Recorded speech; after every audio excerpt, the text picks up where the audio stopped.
ಅತ್ಯಲ್ಪಭೃತ್ಯೇಷ್ವಪಿ ಕುಜನಕೃತೌ ಧತ್ಯಭೂತ್ಯಾಜಕಾಯ ಕರ್ತ್ರೇ ಧರ್ತ್ರೇ ಥಹರ್ತ್ರೇ ಹಯಮುಖಹರಯೇ ಮೂತ್ರಪಾತ್ರೇ ನಮಸ್ತೆ ತಸ್ಮೈ ಕಸ್ಮೈಚಿದಸ್ಮನ್ ಮನಸಿ ಧೃತಕಥಾ ವಿಸ್ಮೃತೌ ಸ್ಮಾರಕಾಯ ತಪೋ ವಿದ್ಯಾ ವಿರಕ್ತ್ಯಾದಿ ಸದ್ಗುಣೌಘಾಕರಾನಹಂ ವಾದಿರಾಜಗುರೋನ್ ವಂದೇ ಹಯಗ್ರೀವಪದಾಶ್ರಯಾನ್ ತಪಸ್ವಾಧ್ಯಾಯ ಶುಶ್ರೂಷಾ ಕೃಷ್ಣಪೂಜಾರತಂ ಮುನಿಂ ವಿಶ್ವೇಶಮಿಷ್ಟದಂ ವಂದೇ ಪರಿವ್ರಾಟ್ಚಕ್ರವರ್ತಿನಂ ಶ್ರೀಗುರುಭ್ಯೋ ನಮಃ ತಸ್ಮಾಚ್ಛುದ್ಧಃ ಸ ಭಗವಾನ್ ಅಶುದ್ಧಂ ಯೋಗ್ಯಚೇತನಂ ಶ್ರವಣಾದಿಯುತಂ ಭಕ್ತಂ ಪ್ರೀತಃಶುದ್ಧೀಕರಿಷ್ಯತಿ ಇತಿ ವಾಚ್ಯಮತಃ ಶುದ್ಧೌ ಸೋಪಿ ಶುದ್ಧಾಂತರಂ ಭವೇತ್. ಭಗವಂತ ತನ್ನ ದರ್ಶನ ಮಾತ್ರದಿಂದ ಜೀವರ ಬಂಧನವನ್ನು ಕಳೀತಾನೆ ಅಂತ ಹಿಂದೆ ಹೇಳಿದರು. ಯಾವ ವ್ಯಕ್ತಿ ಬದ್ಧನಾಗಿದ್ದಾನೋ, ಯಾವ ವ್ಯಕ್ತಿಯಲ್ಲಿ ಗುಣ ಇಲ್ಲವೋ ಆ ವ್ಯಕ್ತಿಯ ದರ್ಶನದಿಂದ ಬಂಧ ನಿವೃತ್ತಿ ಆಗೋದಿಲ್ಲ ಅಂತಲೂ ಹೇಳಿದ್ರು. ಭಗವಂತನ ದರ್ಶನದಿಂದ ಬಂಧ ನಿವೃತ್ತಿಯಾಗತ್ತೆ.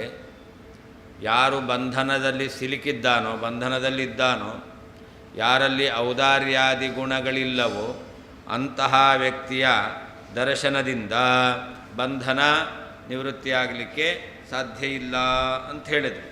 ಆದ್ದರಿಂದ ಏನಾಯಿತು ಅಂತಂದರೆ ತಸ್ಮಾತ್ ಶುದ್ಧ ಸಹ ಭಗವಾನ್, ಆ ಪರಮಾತ್ಮ ಇದ್ದಾನಲ್ಲ ಅವನು ದಯಾಲುತ್ವಾದಿ ಗುಣವುಳ್ಳವನಾಗಿದ್ದಾನೆ. ಅವನಲ್ಲಿ ದಯಾ ಮೊದಲಾದ ಔದಾರ್ಯ ಮೊದಲಾದ ಗುಣಗಳು ಇದೆ ಅಂತ ಹೇಳದಂತೆ ಆಯಿತು. ಅಂತಹ ಪರಮಾತ್ಮ ಏನು ಮಾಡ್ತಾನೆ?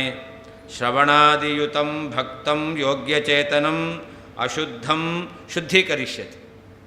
ಭಗವಂತ ಪ್ರಸನ್ನನಾದರೆ ಈ ಜೀವ ಅವನು ಯೋಗ್ಯನಾಗಿರಬೇಕು. ಅಂತಹ ಯೋಗ್ಯನಾದ ಜೀವ ಶ್ರವಣಾದಿ ಸಾಧನೆಯನ್ನು ಮಾಡಿದಾಗ ಅವನಲ್ಲಿರುವಂತಹ ಈ ಅಶುದ್ಧತೆ, ಯಾವುದು ಅಶುದ್ಧಿ ಅಂದರೆ ಬಂಧ, ಇದೇ ದೊಡ್ಡ ಅಪಾವಿತ್ರ್ಯ ಕಾರಣವಾಗಿರ್ತಕ್ಕಂಥದ್ದು. ಜೀವ ಅಪವಿತ್ರ ಸಂಸಾರದಲ್ಲಿದ್ದಾಗ ಆ ಜೀವನ ಅಪಾವಿತ್ರ್ಯಕ್ಕೆ ಕಾರಣವಾದ ಈ ಸಂಸಾರ ಎಲ್ಲವನ್ನೂ ನಾಶ ಮಾಡಿ, ರಾಗದ್ವೇಷಾದಿಗಳನ್ನು ನಾಶ ಮಾಡಿ ಭಗವಂತ ಜೀವನನ್ನು ಪರಿಶುದ್ಧನನ್ನಾಗಿ ಮಾಡ್ತಾ ಇದ್ದಾನೆ ಅಂತ ಹೇಳಬೇಕು. ಆದ್ದರಿಂದ ಏನಾಯಿತು? ಪರಮಾತ್ಮನ ಅನುಗ್ರಹದಿಂದ ಜೀವ ತನ್ನ ಎಲ್ಲ ದೋಷಗಳನ್ನು ಕಳೆದುಕೊಂಡು ಶುದ್ಧನಾಗ್ತಾನೆ. ಭಗವಂತ ಮೊದಲೇ ಶುದ್ಧನಾಗಿದ್ದ. ಮೊದಲೇ ಶುದ್ಧನಾದಂತಹ ಪರಮಾತ್ಮ ಈ ಜೀವನನ್ನು ಶುದ್ಧನನ್ನಾಗಿ ಮಾಡಿದ. ಅಂದರೆ ಜೀವ ಏನಾದ? ಇನ್ನೊಬ್ಬ ಶುದ್ಧನಾದ, ಹೊರತು ಪರಮಾತ್ಮನೇ ಆದದ್ದಲ್ಲ. ಪರಮಾತ್ಮನಿಂದ ಜೀವ ಪರಿಶುದ್ಧತೆಯನ್ನು ಪಡ್ಕೊಂಡ.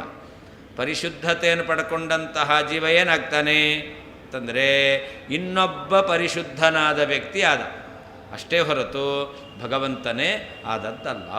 ಆದ್ದರಿಂದ ಜೀವನೇ ಮುಕ್ತಿಯಲ್ಲಿ ಪರಮಾತ್ಮ ಆಗ್ತಾನೆ, ಪರಮಾತ್ಮನಿಂದ ಐಕ್ಯ ಪಡಿತಾನೆ, ಅದು ಸರಿಯೇ ಅಲ್ಲ. ತಸ್ಮಾತ್ ಬದ್ಧನಾದವನ, ಗುಣರಹಿತನಾದವನ ದರ್ಶನದಿಂದ ಬಂಧನ ನಿವೃತ್ತಿ ಆಗುವುದಿಲ್ಲ. ಆದ್ದರಿಂದ ಶುದ್ಧ ಪರಿಶುದ್ಧನಾದ ಸಹ ಅಂದರೆ ದಯಾಲುತ್ವಾದಿ ಗುಣವುಳ್ಳಂತಹ ಸಹ ಆ ಭಗವಾನ್ ಷಡ್ಗುಣೈಶ್ವರ್ಯ ಸಂಪನ್ನನಾದಂತಹ ಪರಮಾತ್ಮನು ಪ್ರೀತಃ ಪ್ರಸನ್ನನಾಗಿ ಅಶುದ್ಧಂ ದೋಷಗಳಿಂದ ಅಶುದ್ಧನಾದಂತಹ ಶ್ರವಣಾದಿಯುತಂ ಶ್ರವಣಾದಿ ಸಾಧನಗಳನ್ನು ಹೊಂದಿರುವಂತಹ ಭಕ್ತನಾದ ಯೋಗ್ಯಚೇತನಂ, ಮುಕ್ತಿಯನ್ನು ಹೊಂದಕ್ಕೆ ಯೋಗ್ಯನಾದಂತಹ ಜೀವನನ್ನು ಶುದ್ಧೀಕರಿಷ್ಯತಿ, ಪರಿಶುದ್ಧನನ್ನಾಗಿ ಮಾಡುತ್ತಾನೆ. ಈ ರೀತಿಯಲ್ಲಿ ವಾಚ್ಯಂ ಹೇಳಬೇಕು.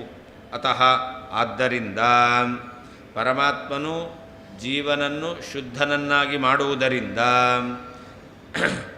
ಶುದ್ಧೌ ಅಪಿ, ಜೀವನು ಶುದ್ಧನಾದರೂ ಕೂಡ ಸಹ ಆ ಶುದ್ಧನಾದಂತಹ ಜೀವನು ಶುದ್ಧಾಂತರಂ, ಪರಿಶುದ್ಧನಾದ ಇನ್ನೊಬ್ಬ ವ್ಯಕ್ತಿಯೇ ಭವೇತ್ ಆಗ್ತಾನೆ, ಹೊರತು ಪರಮಾತ್ಮನೇ ಅಲ್ಲ.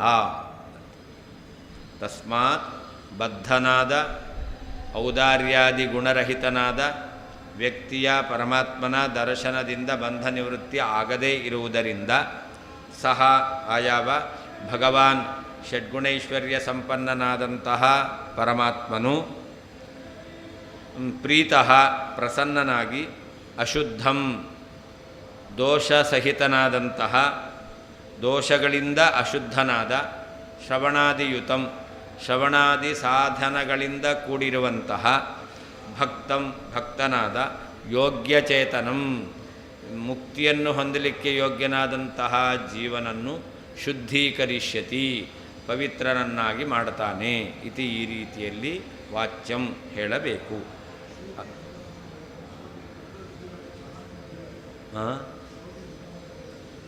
ಅಲ್ಲಿ ಸೋಪಿಯನ್ನಲ್ಲಿ ಅಲ್ಲಿ ಜೀವ, ಅಲ್ಲಿ ಸಹ ಭಗವಾನ್ ಎಂಬಲ್ಲಿ ಸಹ ಅಂದರೆ ಪರಮಾತ್ಮ.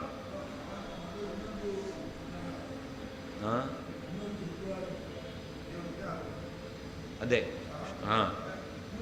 ಇನ್ನೊಂದು ಜೀವನ ಆಗ್ತದೆ ಅಲ್ಲ. ಅತಃ ಆದ್ದರಿಂದ ನಿತ್ಯಶುದ್ಧನಾದ ಪರಮಾತ್ಮನಿಂದ ಪರಿಶುದ್ಧನಾದ್ದರಿಂದ ಶುದ್ಧವೂ ಅಪಿ, ಶುದ್ಧನಾದರೂ ಕೂಡ ಸಹ ಆ ಜೀವನು ಶುದ್ಧಾಂತರಂ, ಶುದ್ಧನಾದ ಇನ್ನೊಬ್ಬ ವ್ಯಕ್ತಿಯು ಭವೇತ್ ಆಗುತ್ತಾನೆ. ತಸ್ಮಾತ್ ಅಂತ ಶ್ಲೋಕದಲ್ಲಿದೆ. ಅದಕ್ಕೇನರ್ಥ? ಬದ್ಧಸ್ಯ ನಿರ್ಗುಣಸ್ಯ ಚ ದರ್ಶನೇನ ಬಂಧನಾಶ ಅಯೋಗಾತ್. ಬದ್ಧನಾದ ಮತ್ತು ಔದಾರ್ಯಾದಿ ಗುಣರಹಿತನಾದ ವ್ಯಕ್ತಿ ಅವನ ದರ್ಶನದಿಂದ ಬಂಧನಾಶ ಆಗೋದಿಲ್ಲ. ಹಾಗಾದರೆ ಯಾರ ದರ್ಶನದಿಂದ ಬಂಧನಾಶ ಆಗುತ್ತೆ? ಬಂಧನರಹಿತನಾದ ಔದಾರ್ಯಾದಿ ಗುಣ ಸಹಿತನಾದ ಭಗವಂತನ ದರ್ಶನದಿಂದಲೇ ಬಂಧನಾಶ ಆಗೋದು. ಅಂದ ಭಗವಂತ ಅವನು ಬದ್ಧನಲ್ಲ, ಭಗವಂತ ಔದಾರ್ಯಾದಿ ಗುಣ ರಹಿತನೂ ಅಲ್ಲ, ಔದಾರ್ಯಾದಿ ಗುಣ ಸಹಿತನೇ ಆಗಿದ್ದಾನೆ. ಭಗವಾನ್ ಅವನು ದಯಾಳುತ್ವಾದಿ ಗುಣವಾನ್ ಅಂತರ್ಥ. ಭಗವಾನ್ ಅಂದರೆ ದಯಾಳುತ್ವ ಔದಾರ್ಯಾದಿ ಗುಣವುಳ್ಳವನು ಅಂತರ್ಥ. ಅತಃ ಅಂದ್ರೇನರ್ಥ? ನಿತ್ಯಶುದ್ಧೇನ ಭಗವತ ಮಧ್ಯೆ ಶುದ್ಧೀಕರಣಾತ್ ಅಂತ. ನಿತ್ಯಶುದ್ಧನಾದ ಭಗವಂತನಿಂದ ಜೀವ ಪರಿಶುದ್ಧತೆಯನ್ನು ಪಡ್ಕೊಳ್ತಾ ಇದ್ದಾನೆ. ಆದ್ದರಿಂದ ನಿತ್ಯಶುದ್ಧನಾದ ಪರಮಾತ್ಮನಿಂದ ಸಾಧನೆಯ ಅನಂತರದಲ್ಲಿ ಪರಿಶುದ್ಧತೆಯನ್ನು ಪಡೆದಂತಹ ಜೀವ ನಿತ್ಯಶುದ್ಧನಾದ ವ್ಯಕ್ತಿ ಆಗಲಿಕ್ಕೆ ಸಾಧ್ಯ ಇದೆಯಾ? ಇಲ್ಲವೇ ಇಲ್ಲ. ಅದರಿಂದಾಗಿ ಅವನು ಶುದ್ಧಾಂತರಂ ಭವೇತ್. ಸಹ ಶುದ್ಧೀಕೃತ ಜೀವ, ಪರಮಾತ್ಮನಿಂದ ಪರಿಶುದ್ಧತೆಯನ್ನು ಪಡೆಕೊಂಡಂತಹ ಜೀವ ಅವನು ಶುದ್ಧಾಂತರಂ, ಇನ್ನೊಬ್ಬ ಶುದ್ಧನಾಗ್ತಾನೆ. ಏನರ್ಥ? ನಿತ್ಯಶುದ್ಧಾತ್ ಭಗವತಃ ಭಿನ್ನಂ ಶುದ್ಧಂ ಅಂತ. ನಿತ್ಯಶುದ್ಧನಾದ ಪರಮಾತ್ಮನಿಗಿಂತ ಬೇರೆಯಾದ ಶುದ್ಧಿಯನ್ನು ಪಡೆದವನಾಗ್ತಾನೆ. ಅವನು ಶುದ್ಧ ಹೌದು, ಆದರೆ ನಿತ್ಯಶುದ್ಧನಾದ ಭಗವಂತನೇ ಅಲ್ಲ, ನಿತ್ಯಶುದ್ಧನಾದ ಪರಮಾತ್ಮನಿಗಿಂತ ಭಿನ್ನ ಅವನು ಶುದ್ಧ. ಮಧ್ಯೆ ಅಂತಂದರೆ ಜೀವ ಸಂಸಾರದಲ್ಲಿದ್ದಾಗ ಸಾಧನೆ ಮಾಡ್ತಾ ಇರಬೇಕಾದ್ರೆ ಅವನು ಶುದ್ಧ ಅಲ್ಲ, ಮೊದಲು ಶುದ್ಧನಲ್ಲ. ಆ ಸಾಧನಾದಿಗಳನ್ನು ಮಾಡಿ ಪರಮಾತ್ಮನ ಅನುಗ್ರಹದಿಂದ ಶುದ್ಧನಾದ, ಆಮೇಲೆ ಶುದ್ಧನಾಗಿ ಮೋಕ್ಷವನ್ನು ಪಡಿತಾನೆ. ಭಗವತ ಪರಮಾತ್ಮನಿಂದ ಮಧ್ಯೆ ಅಂತಂದರೆ, ಮಧ್ಯೆ ಅಂತಂದರೆ ಮೊದಲು ಅಲ್ಲ ಕೊನೆಗೂ ಅಲ್ಲ, ಈ ಜೀವ ಸೃಷ್ಟಿಯ ಆದಿಭಾಗದಲ್ಲಿಯೂ ಅವನು ಪರಿಶುದ್ಧನಾದದ್ದಲ್ಲ, ಪ್ರಳಯ ಕಾಲ ಹತ್ತಿರ ಬಂದಾಗೂ ಅವನು ಪರಿಶುದ್ಧನಾದದ್ದಲ್ಲ. ಮತ್ತು ಯಾವಾಗ? ಮಧ್ಯ ಕಾಲದಲ್ಲಿ ತನ್ನ ಸಾಧನೆ ಮುಗಿದಾಗ ಜೀವ ಪರಿಶುದ್ಧನಾಗ್ತಾನೆ. ಅದು ಭಗವಂತನಿಂದ, ಪರಮಾತ್ಮನಿಂದಲೇ, ಪರಮಾತ್ಮನ ಅನುಗ್ರಹದಿಂದಲೇ ಜೀವ ಪರಿಶುದ್ಧನಾಗಿರೋದು. ಯಾವಾಗ? ಮೊದಲು ಅಲ್ಲ, ಕೊನೆಗೂ ಅಲ್ಲ, ಮಧ್ಯಭಾಗದಲ್ಲಿ ಅಂತ ಅರ್ಥ. ಮಧ್ಯಕಾಲದಲ್ಲಿ ಅಂತ ಅರ್ಥ. ನತು ಭಗವದ್ರೂಪತೆಯ ಶುದ್ಧಂ. ಅದರಿಂದ ಜೀವ ಪರಮಾತ್ಮನಿಂದ ಪರಿಶುದ್ಧತೆಯನ್ನು ಪಡೆದವನು ಪರಮಾತ್ಮನಿಗಿಂತ ಬೇರೆಯಾದ ಶುದ್ಧನಾಗ್ತಾನಷ್ಟೇ ಹೊರತು ಭಗವದ್ರೂಪತೆಯ ಶುದ್ಧಂ, ಭಗವಂತನೇ ಆಗಿ ಅವನು ಶುದ್ಧನಾಗಲಿಕ್ಕೆ ಸಾಧ್ಯವೇ ಇಲ್ಲ.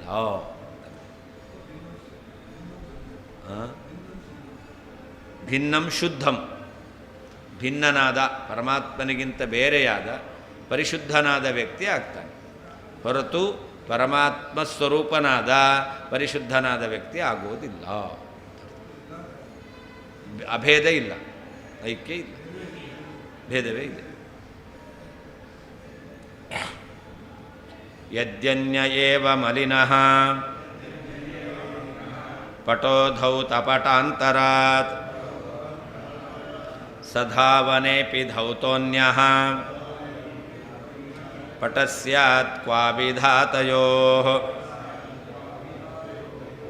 ಎರಡು ಬಟ್ಟೆಗಳಿದೆ. ಒಂದು ಬಟ್ಟೆ ಕೊಳೆಯಾದದ್ದು, ಇನ್ನೊಂದು ಬಟ್ಟೆ ಬಿಳಿಯಾದದ್ದು. ಆ ಕೊಳೆಯಾದ ಬಟ್ಟೆ ಬಿಳಿಯಾದ ಬಟ್ಟೆ ಒಂದೇನಾ? ಅಲ್ಲ.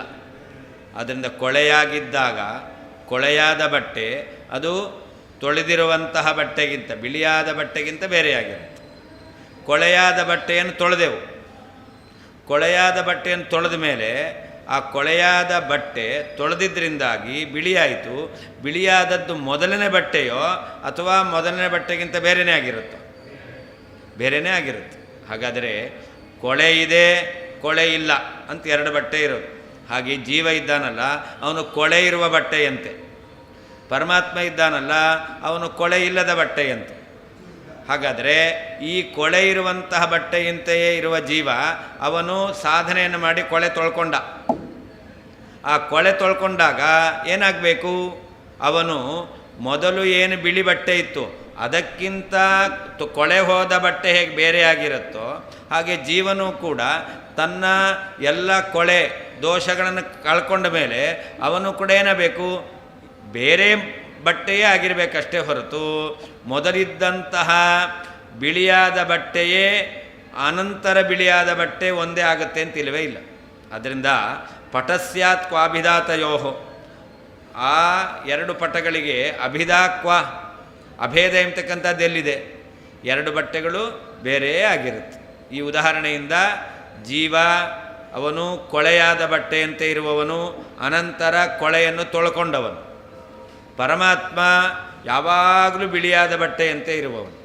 ಆದ್ದರಿಂದ ಬಿಳಿಯಾದ ಬಟ್ಟೆಗೂ ಕೊಳೆಯಾದ ಬಟ್ಟೆಯನ್ನು ತೊಳೆದ ಮೇಲೆ ಬಿಳಿಯಾದ ಮೇಲೆ ಅವೆರಡು ಬಟ್ಟೆಗಳು ಒಂದಾಗಲಿಕ್ಕೆ ಹೇಗೆ ಸಾಧ್ಯ ಇಲ್ಲವೋ, ಅದೆರಡು ಬೇರೆಯೇ ಆಗಿರ್ತಾವೋ, ಹಾಗೆ ನಿತ್ಯ ಶುದ್ಧನಾದ ಪರಮಾತ್ಮ ಮಧ್ಯದಲ್ಲಿ ಶುದ್ಧತೆಯನ್ನು ಪಡ್ಕೊಂಡಂತಹ ಜೀವ ಅವರಿಬ್ಬರು ಒಂದೇ ಆಗಲಿಕ್ಕೆ ಸಾಧ್ಯವೇ ಇಲ್ಲ ಅಂತ ಉದಾಹರಣೆಯನ್ನು ಕೊಟ್ಟು ಹೇಳ್ತಾ ಇದ್ದಾರೆ.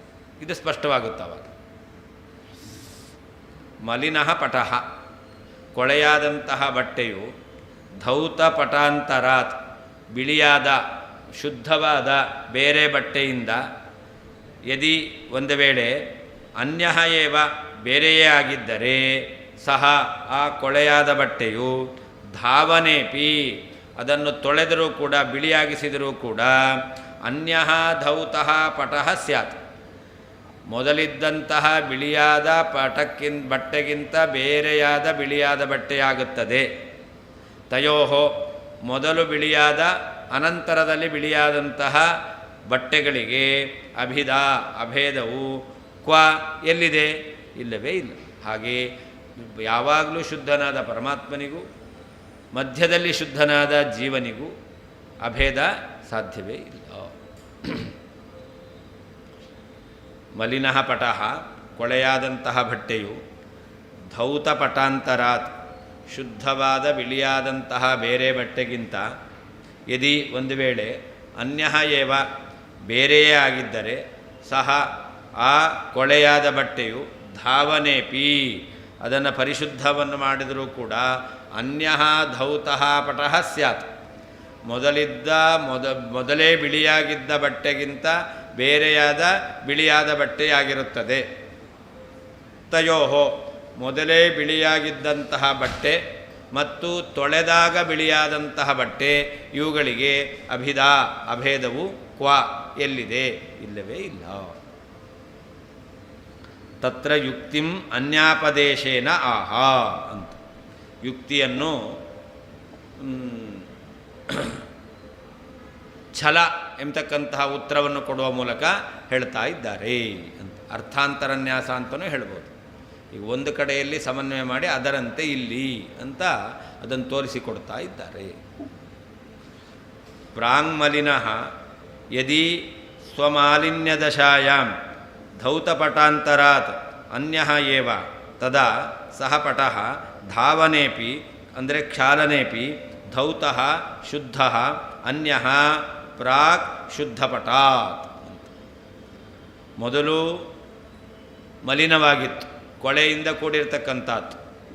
ಅದು ಯದಿ ಪ್ರಾಂಗ್ ಮಲಿನಃ, ಅದು ಮೊದಲು ಕೊಳೆಯಿಂದ ಕೂಡಿತ್ತು.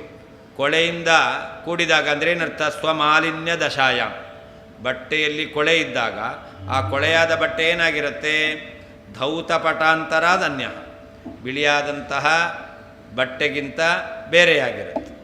ಇನ್ನೊಂದು ಬಟ್ಟೆ ಬಿಳಿಯಾದಂತಹ ಇದನ್ನೇ ಅಲ್ಲ, ಮೊದಲೇ ಬಿಳಿಯಾದಂತಹ ಒಂದು ಬಟ್ಟೆ ಇದೆಯಲ್ಲ, ಆ ಬಟ್ಟೆಗಿಂತ ಈ ಕೊಳೆಯಾಗಿರ್ತಕ್ಕಂಥ ಬಟ್ಟೆ ಕೊಳೆ ಇದ್ದಾಗ ಅದು ಬೇರೆಯಾಗಿರುತ್ತೆ. ಕೊಳೆ ಬಟ್ಟೆ ಮತ್ತು ತೊಳೆದ ಬಟ್ಟೆ ಎರಡು ಒಂದೇನಾ?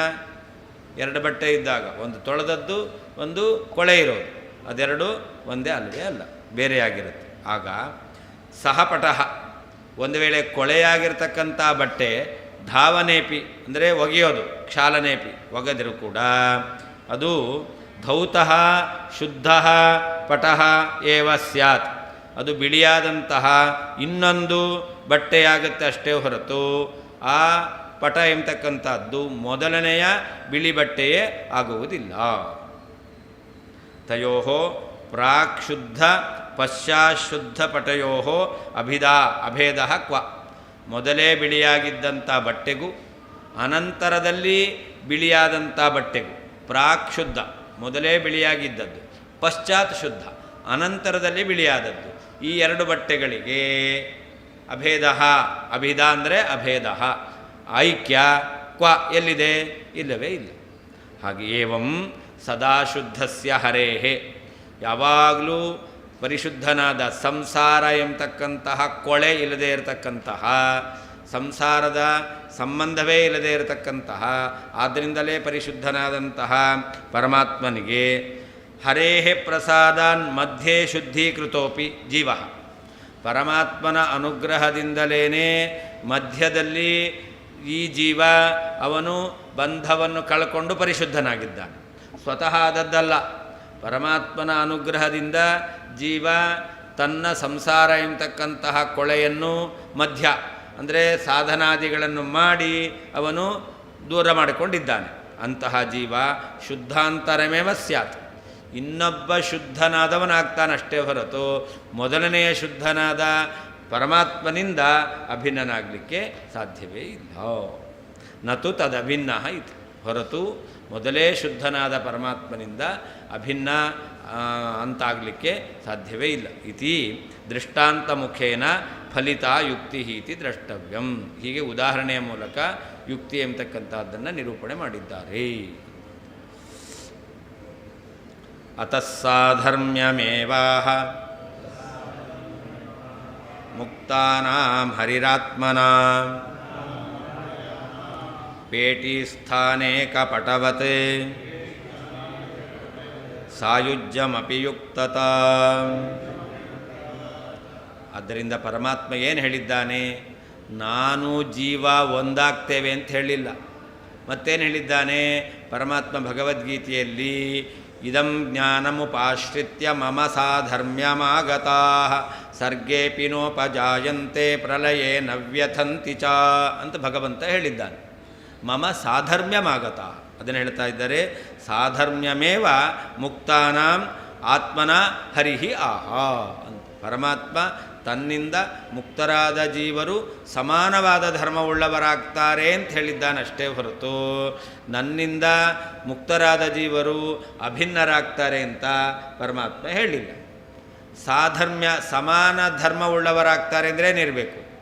ಭೇದ ಇರಲೇಬೇಕು. ಸಮಾನವಾದ ಧರ್ಮವುಳ್ಳದ್ದು ಎಷ್ಟು?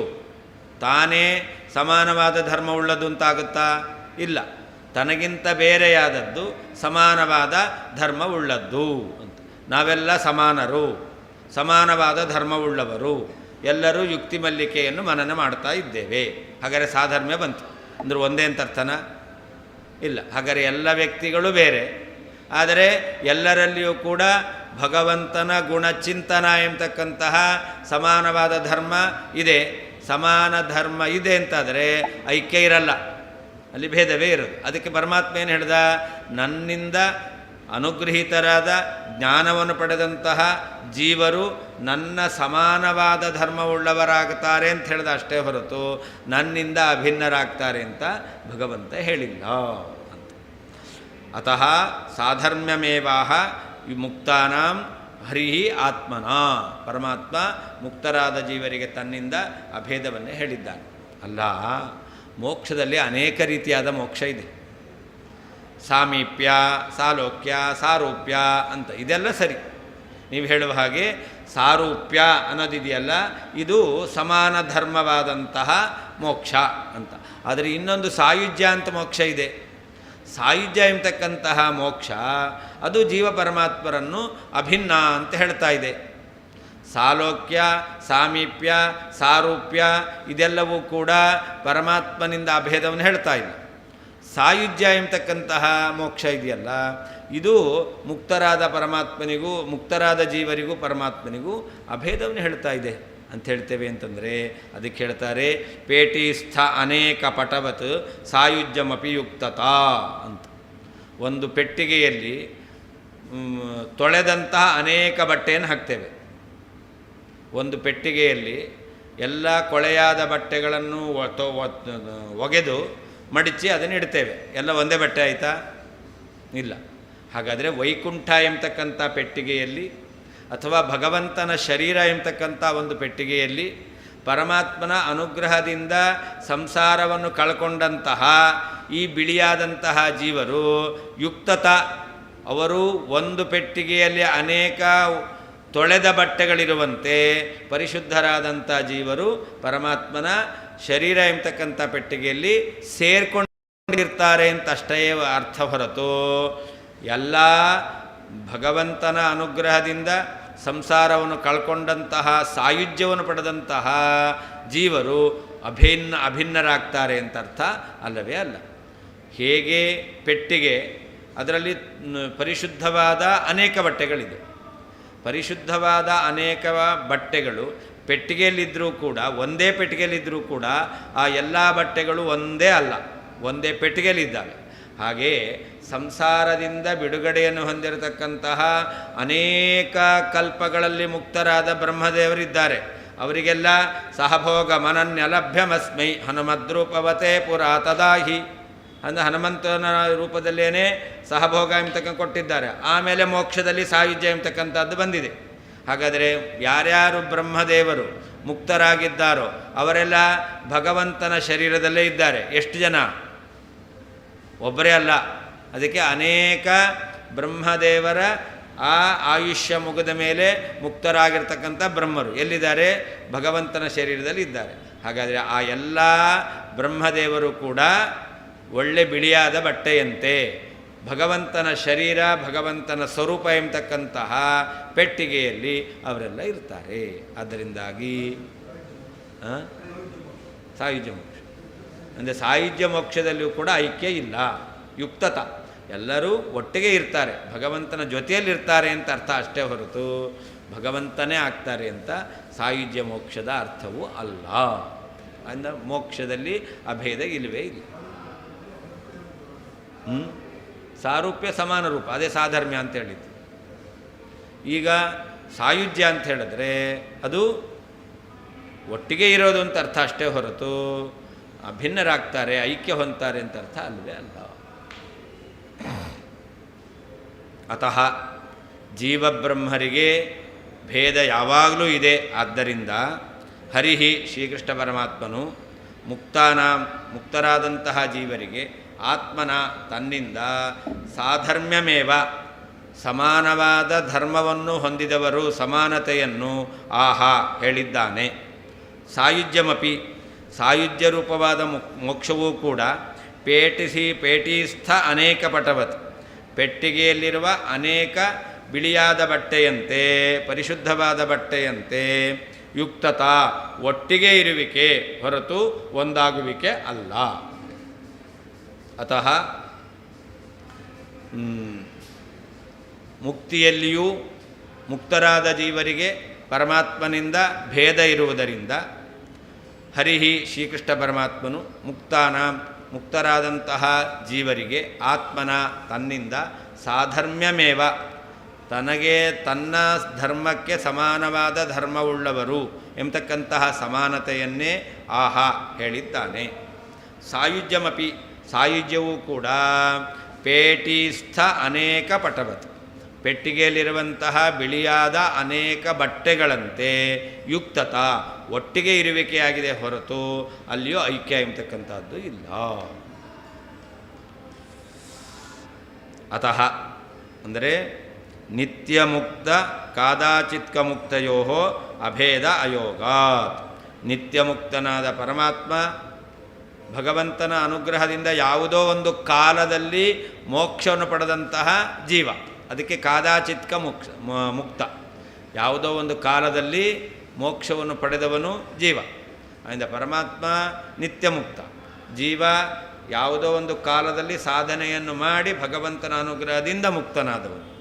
ಈ ಇಬ್ಬರಿಗೆ ಅಭೇದ ಅಯೋಗ, ಇವರಿಗೆ ಐಕ್ಯ ಎಂಬತಕ್ಕಂಥದ್ದು ಕೂಡೋದಿಲ್ಲ. ಸಾಧರ್ಮ್ಯಂ ಅಂದ್ರೇನರ್ಥ? ಜನನ ಮರಣ ದುಃಖಾದ್ಯಭಾವೇನ ಸಮಾನ ಧರ್ಮತಾಂ ಆಹಾ ಅಂತ ಅರ್ಥ. ಪರಮಾತ್ಮನಿಗೆ ಹುಟ್ಟಿಲ್ಲ, ಮುಕ್ತರಾದವರಿಗೂ ಹುಟ್ಟಿಲ್ಲ. ಪರಮಾತ್ಮನಿಗೆ ಸಾವಿಲ್ಲ, ಮುಕ್ತರಾದವರಿಗೂ ಸಾವಿಲ್ಲ. ಪರಮಾತ್ಮನಿಗೆ ದುಃಖ ಇಲ್ಲ, ಮುಕ್ತರಾದವರಿಗೂ ದುಃಖ ಇಲ್ಲ. ಹೀಗೆ ಜನನ ಮರಣ ದುಃಖಾದಿ ಅಭಾವ. ಹೊರತು ಪರಮಾತ್ಮ ಸ್ವತಂತ್ರನಾಗಿದ್ದಾನೆ, ಜೀವನೂ ಸ್ವತಂತ್ರನಾಗ್ತಾನೆ ಅಂತಿಲ್ವೇ ಇಲ್ಲ. ಮೊದಲು ಸ್ವತಂತ್ರ ಅಲ್ಲ ಅಂತಂದಮೇಲೆ ಮತ್ತೆ ಸ್ವತಂತ್ರ ಆಗಲಿಕ್ಕೆ ಸಾಧ್ಯವೇ ಇಲ್ಲ. ಆದ್ದರಿಂದ ಪರಮಾತ್ಮನಂತೆ ಆಗ್ತಾನೆ ಈ ಅಂಶದಲ್ಲಿ, ಹೊರತು ಎಲ್ಲ ರೀತಿಯಿಂದ ಪರಮಾತ್ಮನ ಸಾಮ್ಯ ಎಂಬತಕ್ಕಂಥದ್ದು ಇರೋದಿಲ್ಲ. ಈ ರೀತಿಯಲ್ಲಿ ಜನನ ಮರಣ ದುಃಖಾದಿ ಅಭಾವೇನ, ಹುಟ್ಟು ಸಾವು ದುಃಖ ಮೊದಲಾದವುಗಳು ಇಲ್ಲದೇ ಇರುವುದರಿಂದ ಸಮಾನ ಧರ್ಮತ, ತನ್ನಿಂದ ಸಮಾನವಾದ ಧರ್ಮವನ್ನು ಹೊಂದಿದವರು ಎಂಬುದಾಗಿ ಆಹಾ ಹೇಳಿದ್ದಾನೆ. ಎಲ್ಲಿ? ಮಮ ಸಾಧರ್ಮ್ಯಾಗ್ಮಾಗತಾಃ ಇತಿ ಗೀತಾಯಾಮ್ ಅಂತ. ಇದಂ ಜ್ಞಾನಮುಪಾಶ್ರಿತ್ಯ ಮಮ ಸಾಧರ್ಮ್ಯಮಾಗತ ಎಂಬತಕ್ಕಂಥ ಗೀತೆಯ ಶ್ಲೋಕದಲ್ಲಿ ಹೇಳಿದ್ದಾನೆ. ತರ್ಹಿ ಸಾಯುಜ್ಯ ಮೋಕ್ಷೆ ಅಭೇದ ಸ್ಯಾತ್. ಸರಿ, ಈ ಉಳಿದ ಮೋಕ್ಷದಲ್ಲಿ ಸಾರೂಪ್ಯ ಸಾಮೀಪ್ಯ ಸಾಲೋಕ್ಯ ಈ ಮೋಕ್ಷದಲ್ಲಿ ಭೇದ ಇರಲಿ. ಸಾಯುಜ್ಯ ಮೋಕ್ಷ ಇದೆಯಲ್ಲ, ಅಲ್ಲಿ ಅಭೇದ ಸ್ಯಾತ್, ಅಲ್ಲಿ ಐಕ್ಯ ಇರುತ್ತೆ ಅಂತ ಹೇಳ್ತೇವೆ ಅಂತಂದರೆ ಅದಕ್ಕೆ ಹೇಳ್ತಾರೆ ಪೇಟೀಸ್ಥ ಇತಿ ಅಂತ. ಪೇಟ್ಯಾಂ ಅಂದರೆ ಪೇಟಿಕಾಯಾಮ್ ಅಂತರ್ಥ, ಪೆಟ್ಟಿಗೆಯಲ್ಲಿ ಅಂತರ್ಥ.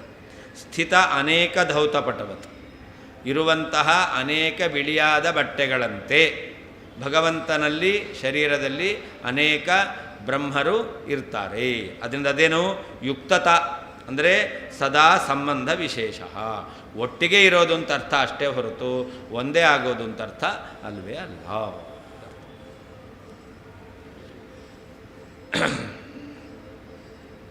ಕಿಂಚೇದಂಶಬಲತ್ವಂತೆ ಕಿಮ್ಮಾಯಾ ಶಬಲತ್ವತಃ ಉತ ಸರ್ವೇಶ್ವರತ್ವಾದಿ ಸದ್ಗುಣಾಂಬೋಧಿ ಸಂಭ್ರಮಾತ್. ಮಾಯಾವಾದಿಗಳ ಮತದಲ್ಲಿ ನಿರ್ಗುಣ ಬ್ರಹ್ಮ ಶಬಲ ಬ್ರಹ್ಮ ಅಂತ ಎರಡು ಬ್ರಹ್ಮನನ್ನು ಹೇಳ್ತಾರೆ. ಈಗ ಶಬಲ ಬ್ರಹ್ಮ ಅಂದರೆ ಏನರ್ಥ ಅಂತ ವಿಕಲ್ಪ ಮಾಡಿ ಅದನ್ನು ಖಂಡನೆ ಮಾಡಲಿಕ್ಕೋಸ್ಕರ ವಿಷಯವನ್ನು ಉಪಕ್ರಮ ಮಾಡ್ತಾ ಇದ್ದಾರೆ. ನೀವು ಮಾಯಾಶಬಲ ಬ್ರಹ್ಮ ಅಂತ ಹೇಳ್ತೀರಿ.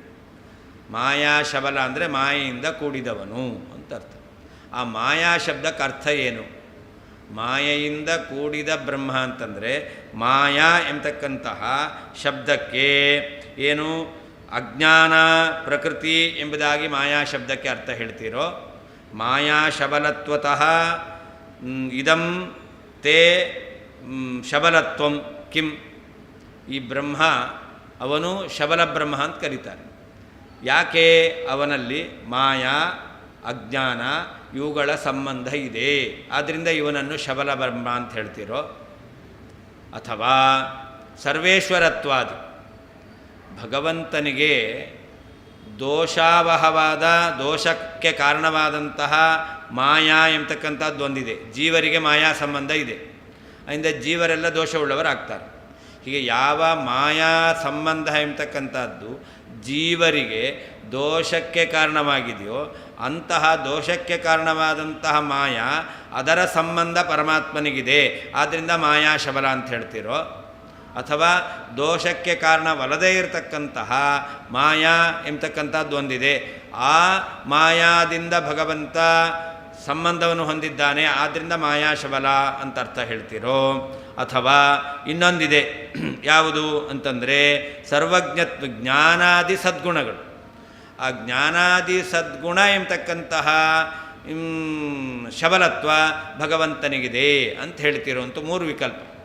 ಮಾಯಾ ಅಂತಂದರೆ ಒಂದು ದೋಷಕ್ಕೆ ಕಾರಣವಾಗಿರ್ತಕ್ಕಂಥ ದೋಷರೂಪವಾದ ಮಾಯಾ, ಅದರಿಂದ ಸಂಬಂಧವುಳ್ಳವನು ಭಗವಂತ ಅಂತ ಅರ್ಥನೋ, ದೋಷರೂಪವಲ್ಲದ ಮಾಯಾ ಅದರಿಂದ ಸಂಬಂಧವುಳ್ಳವನು ಅಂತ ಅರ್ಥನೋ, ಅಥವಾ ಭಗವಂತನಲ್ಲಿ ಜ್ಞಾನಾನಂದಾದಿ ಗುಣ ಸಂಬಂಧ ಇದೆ, ಇದೇ ಶಬಲತ್ವ. ಶಬಲತ್ವ ಅಂದ್ರೇನು? ಜ್ಞಾನಾನಂದಾದಿ ಗುಣಗಳ ಇರುವಿಕೆ, ಸ್ವರೂಪಭೂತವಾದ ಜ್ಞಾನಾನಂದಾದಿ ಗುಣಗಳ ಸಂಬಂಧ ಇದೆಯಲ್ಲ, ಇದನ್ನೇ ಶಬಲತ್ವ ಅಂತ ಹೇಳ್ತೀರೋ ಅಂತ ವಿಕಲ್ಪ ಮಾಡಿಕೊಂಡು ಖಂಡನೆ ಮಾಡ್ತಾ ಇದ್ದಾರೆ. ಇಲ್ಲಿ ವಿಕಲ್ಪವನ್ನು ಮಾತ್ರ ಹೇಳ್ತಾ ಇದ್ದಾರೆ.